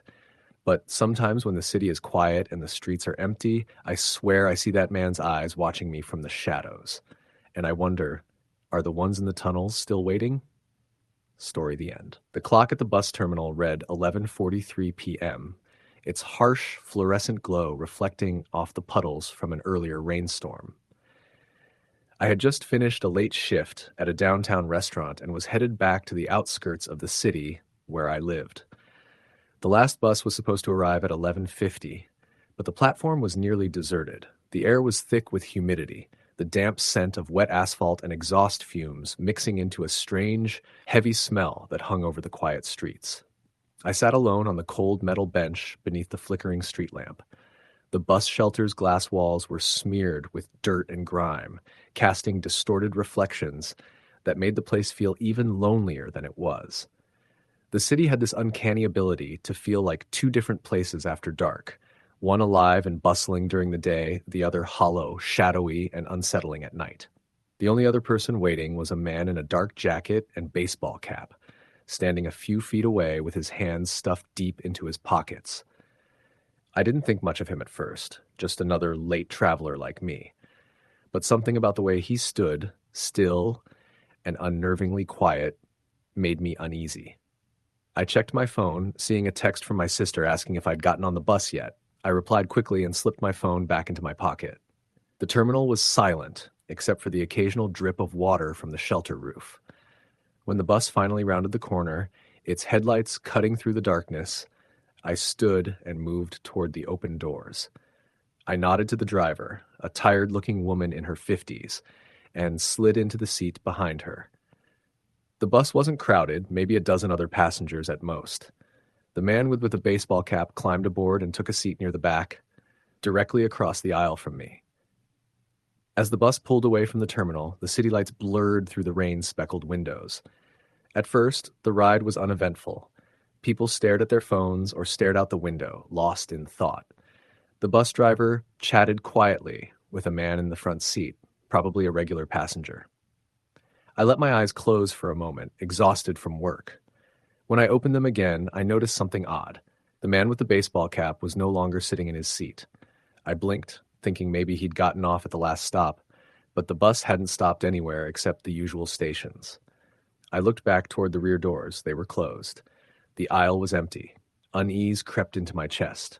Maybe I'd imagined it. But then I felt a sudden chill and the unmistakable sensation of being watched. I scanned the bus, trying to spot the man. No sign of him. Suddenly, the bus lurched to a stop, more abruptly than usual. The driver glanced in the rearview mirror, her brow furrowing. "Hold on a minute, folks," she said over the intercom. "There's something wrong up ahead." The lights flickered, and for a brief second, the bus interior was bathed in a sickly orange glow, like the reflection of a distant fire. A few passengers murmured nervously. I turned my head slowly, catching a glimpse of the man's baseball cap sitting on the empty seat behind me.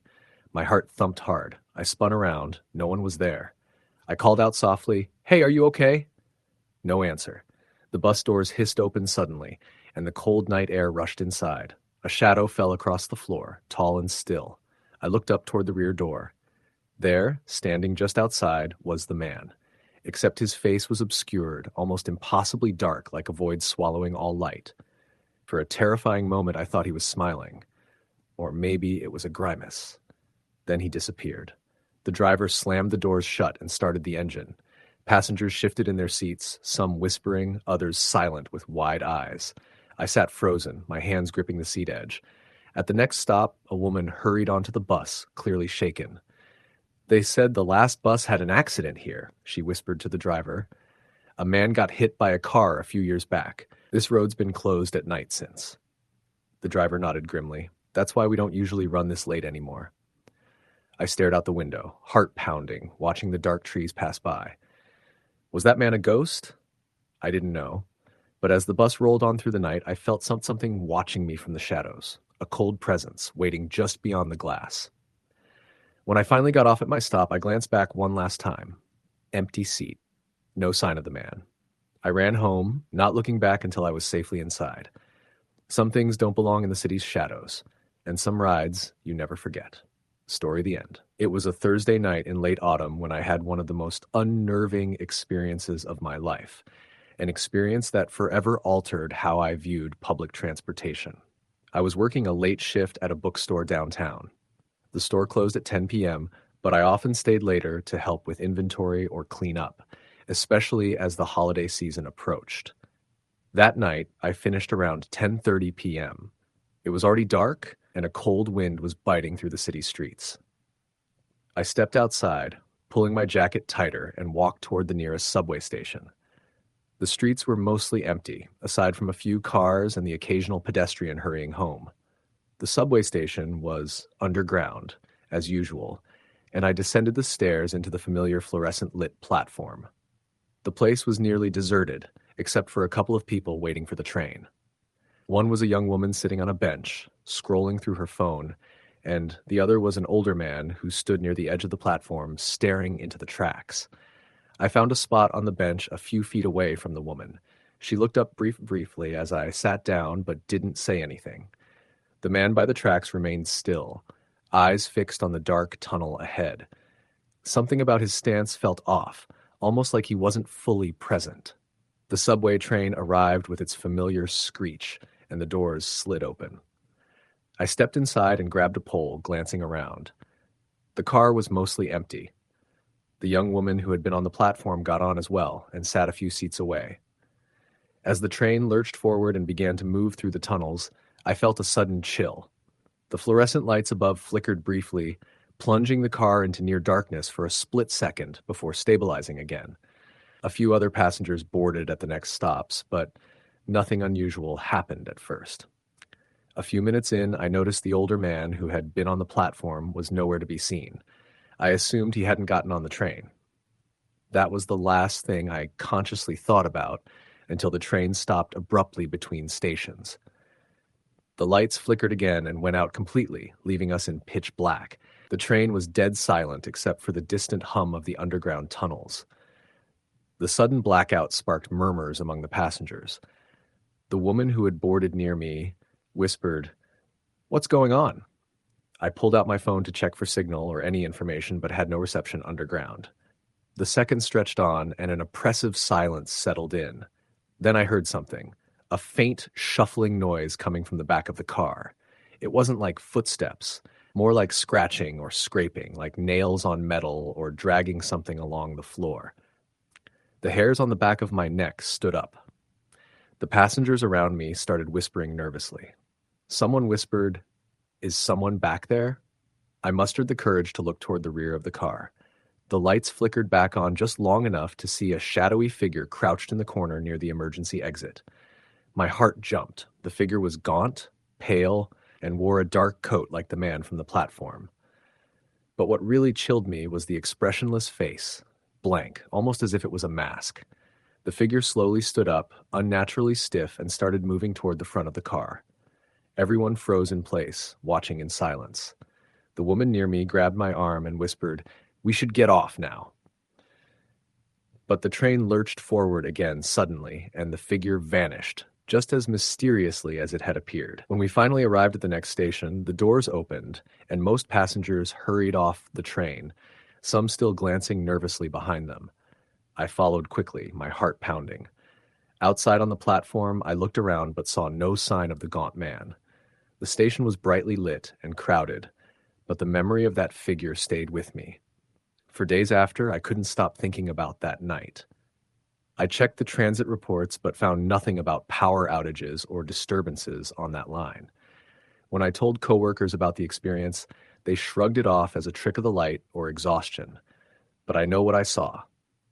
To this day, whenever I take the subway late at night, I keep my eyes open, always wary of that flicker in the corner of my vision, the faintest glimpse of something that shouldn't be there.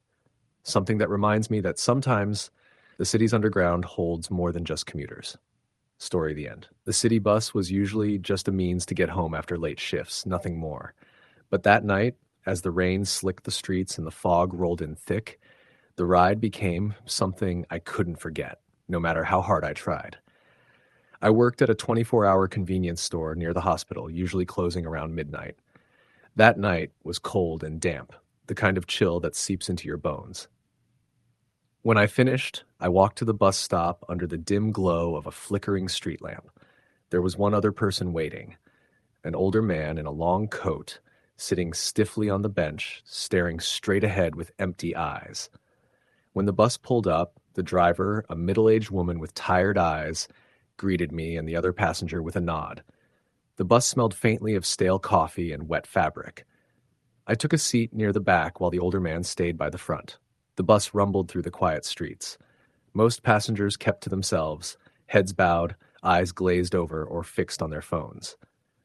But as we entered a stretch of road bordered by dense woods, the interior lights flickered, then went out, plunging us into darkness.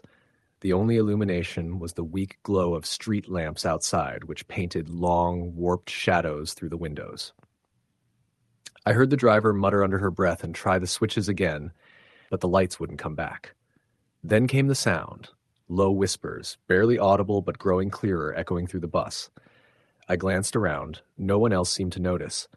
The older man stood suddenly, his face pale and eyes wide with something I couldn't place. "Sir, please sit down," the driver said, voice shaky. He didn't respond, just moved toward the back of the bus. As he passed me, I caught a glimpse of his face, gaunt, almost corpse-like, his lips moving silently. A chill ran down my spine. I gripped the seat in front of me as the whispers swelled into murmurs all around, like voices carried on the wind. The bus jolted forward, then stopped again, and in the dim light, the man vanished. The driver finally got the lights back on and drove on, but the mood inside the bus was changed. No one spoke, and I couldn't shake the feeling that something had come aboard that night, something that didn't belong. When I got off at my stop, I looked back. The older man was gone. The driver gave me a quick, almost apologetic glance before pulling away.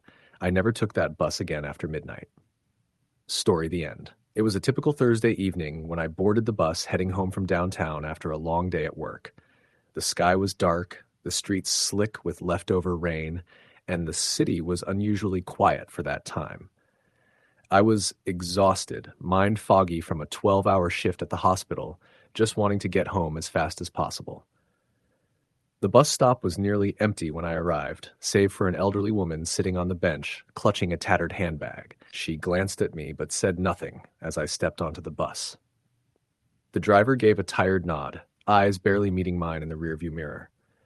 I took a seat near the back, watching as a few other passengers trickled in. A man in a leather jacket who smelled faintly of smoke, a young woman with headphones, and then a middle-aged guy in a hoodie who slumped heavily onto the seat next to me. No one spoke. The hum of the engine and the occasional squeak of the brakes were the only sounds.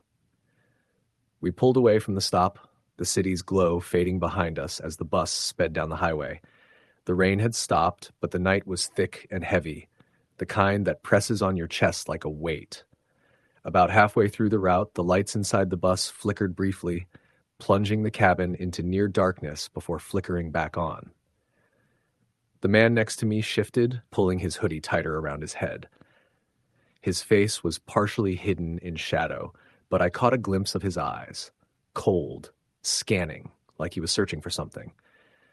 I tried to focus on my phone, but the screen had died earlier, and the dim light of the bus did nothing to help. At the next stop, a woman boarded with a stroller, quietly placing it down near the front. She glanced at the man beside me and gave a tight smile before settling into her seat. The man leaned over and whispered, "They don't like company." I blinked, unsure if I'd heard him right. "Who?" I asked quietly. He didn't answer. Instead, he stared out the window, his breath fogging the glass in soft clouds. The bus took a sharp turn onto a less familiar road, one I didn't recognize from my usual route. The streetlights here were sparse and flickering, casting long, wavering shadows over cracked pavement and abandoned storefronts. The woman with the stroller looked uneasy.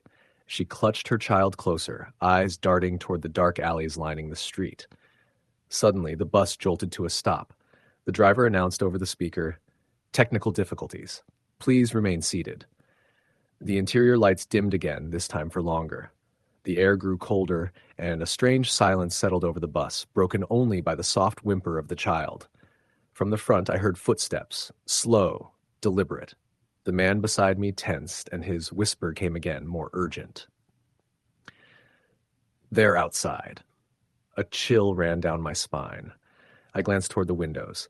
Outside rolled in thick, swallowing the streetlights and turning the world beyond the glass into a smudged blur. I saw movement, something pale just beyond the bus.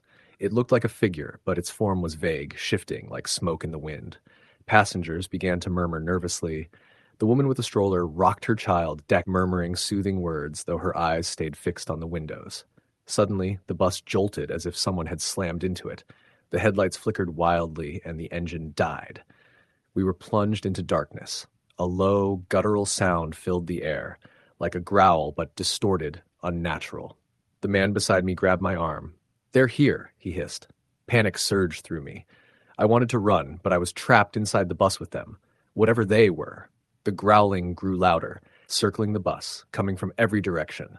Shadows danced beyond the windows, twisting and writhing in impossible shapes.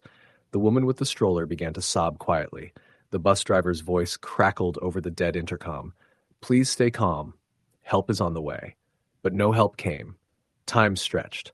Minutes felt like hours as we sat in the blackened bus, surrounded by the sounds of something unseen pressing against the thin glass. Then, as suddenly as it had died, the engine roared back to life. The lights flickered on fully, illuminating the bus and its frightened passengers. The driver took a deep breath and said, "We're moving." The bus lurched forward, and the fog thinned as we sped back onto the main road. Outside, the city lights returned, and the oppressive darkness lifted. No one spoke for the rest of the ride. When I finally got off at my stop, the man with the hoodie was gone. The woman with the stroller hurried away, her child quiet now, but her eyes haunted. I never took that route again. Sometimes, late at night, when the bus rumbles past that stretch of road, I swear I see shadows lurking just beyond the streetlights, waiting for the next ride. Story the end. I was working a late shift at a convenience store on the outskirts of the city. It was one of those nights where everything felt just a little off, the kind of quiet that seeps in and makes you uneasy. My shift ended around midnight, and I usually caught the bus back home. The route wasn't busy at that hour, mostly just a few regulars and night workers like me. That night, the wind was sharp, and there was a light drizzle. I pulled my jacket tight as I walked to the bus stop, the street lights casting long, distorted shadows on the slick pavement. I was the only one at the stop, the usual crowd nowhere to be seen. The bus schedule on the sign said the next one would be here in about 15 minutes. I checked my phone. No messages, no calls. The street was silent except for the occasional drip of water from nearby trees. I tried to shake the feeling that I was being watched, but I told myself it was just nerves after a long day. When the bus finally arrived, the headlights cutting through the mist, I climbed aboard and paid the fare. Inside, the bus was nearly empty. A few tired-looking people were scattered here and there. The driver gave a quick nod, but didn't speak. I found a seat toward the middle and settled in. The bus pulled away from the stop, the hum of the engine filling the space. Outside, the city lights flickered past, but after a few stops, the bus moved into a darker stretch. Less traffic, fewer streetlights, and the occasional abandoned building. The few passengers who had boarded before me gradually got off. Soon, it was just me and a man sitting in the very back. He was wearing a dark hoodie, his face mostly hidden in the shadows. He didn't say anything, just stared ahead. The bus slowed down as it neared my stop, a quiet street lined with old houses. Suddenly, the bus jerked to a halt. The lights flickered once, then went out. The interior was plunged into darkness.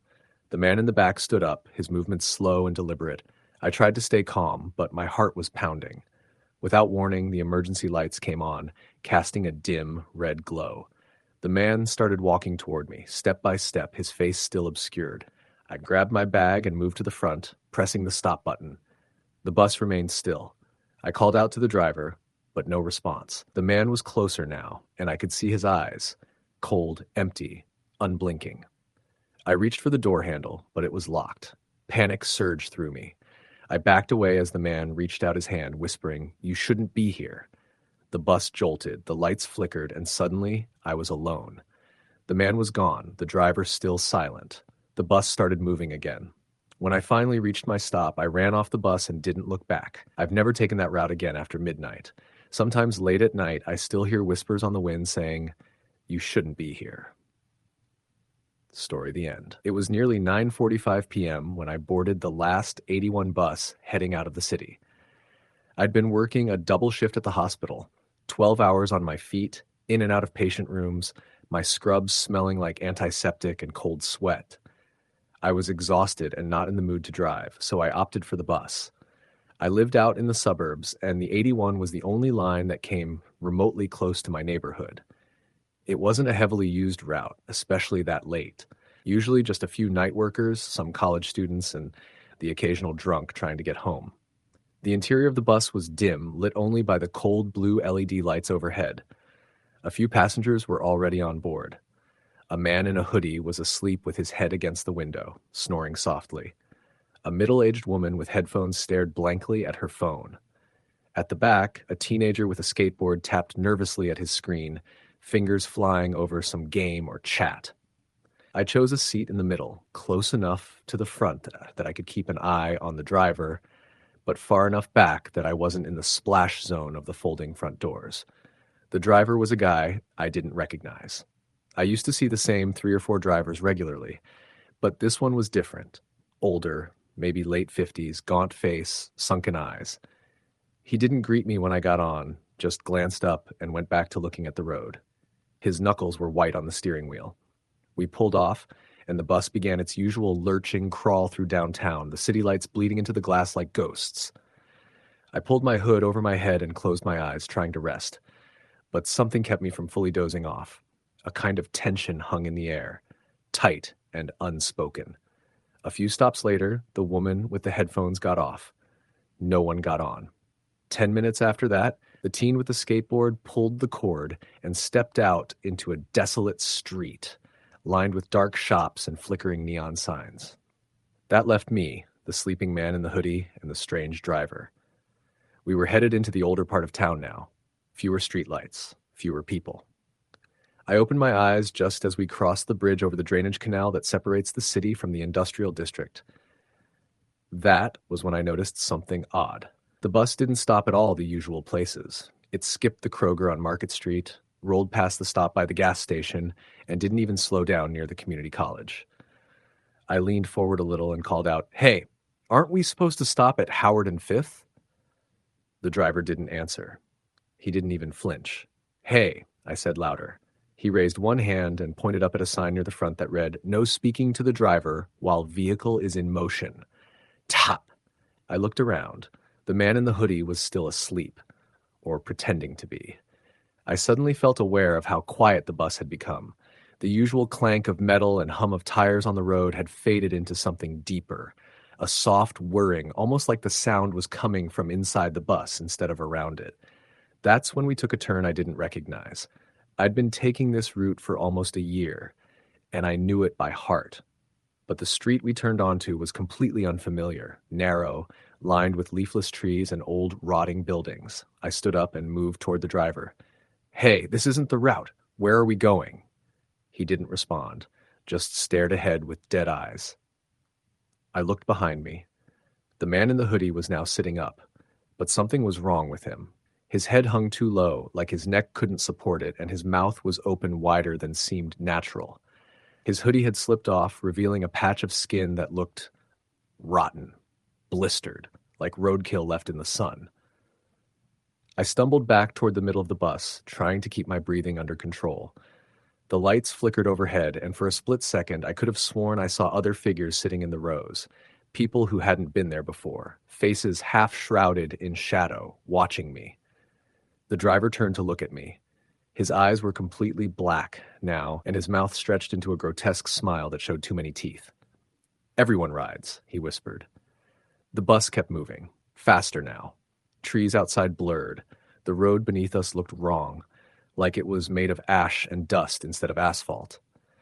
There were no other vehicles, no buildings anymore, just that same endless stretch of black road curving into a horizon that never came closer. I ran to the back and tried to open the emergency door. It wouldn't budge. I slammed the glass with my elbow, then with my shoe, but it didn't crack. The others, the figures, began moving now, slowly, crawling down the aisle toward me. Their eyes were wide and milky, their mouths silent. The man in the hoodie was right behind me. I could smell him, rot and mold and something chemical like cleaning fluid left too long in a closet. I grabbed a pole and swung my backpack, hitting him across the face. His head turned with the force, but he didn't fall. I climbed onto one of the seats, trying to put space between us, screamed for help. No one answered. Outside, the world had turned completely black. No stars, no moon, just shadows pressing against the windows like thick oil. I turned back to the driver. He was gone. The wheel spun on its own, twitching violently. The bus started to shake, and the engine groaned like something in pain. Smoke curled from the front vents, then the lights went out completely, and I felt the bus come to a sudden, violent stop. Silence. I crouched low, heart pounding, not sure whether to move or stay still. The air inside was freezing now. Frost crept up the windows. My breath came out in clouds.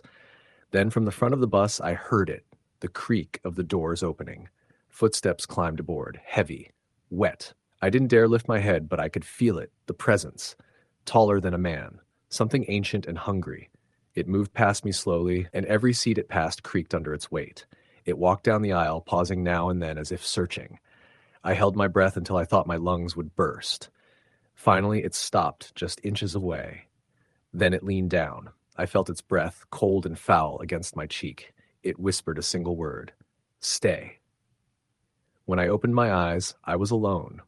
The bus was empty, parked on the side of a street I didn't recognize. Early morning light filtered through the windows. The driver's seat was empty. The engine was off. There were no footsteps, no rotten figures, nothing, just me. I stumbled off the bus and looked around. I was in some kind of industrial district, abandoned warehouses, rusted fences. I checked my phone, 6:23 a.m. I'd lost almost 8 hours. I walked until I found a gas station, called a cab, and went home. I reported the incident to the transit authority, but they had no record of a Route 81 running past 10 p.m. that night. No drivers missing. No complaints. Nothing. I checked the security footage from the stop where I got on. It showed me sitting on the bench, but I never boarded a bus. It's been 4 months since it happened, and I haven't set foot on public transportation since. Every time I see a city bus pass, my stomach knots, because sometimes if I look close enough at the windows, I can see them. Those faces staring back at me. Waiting. Story the end.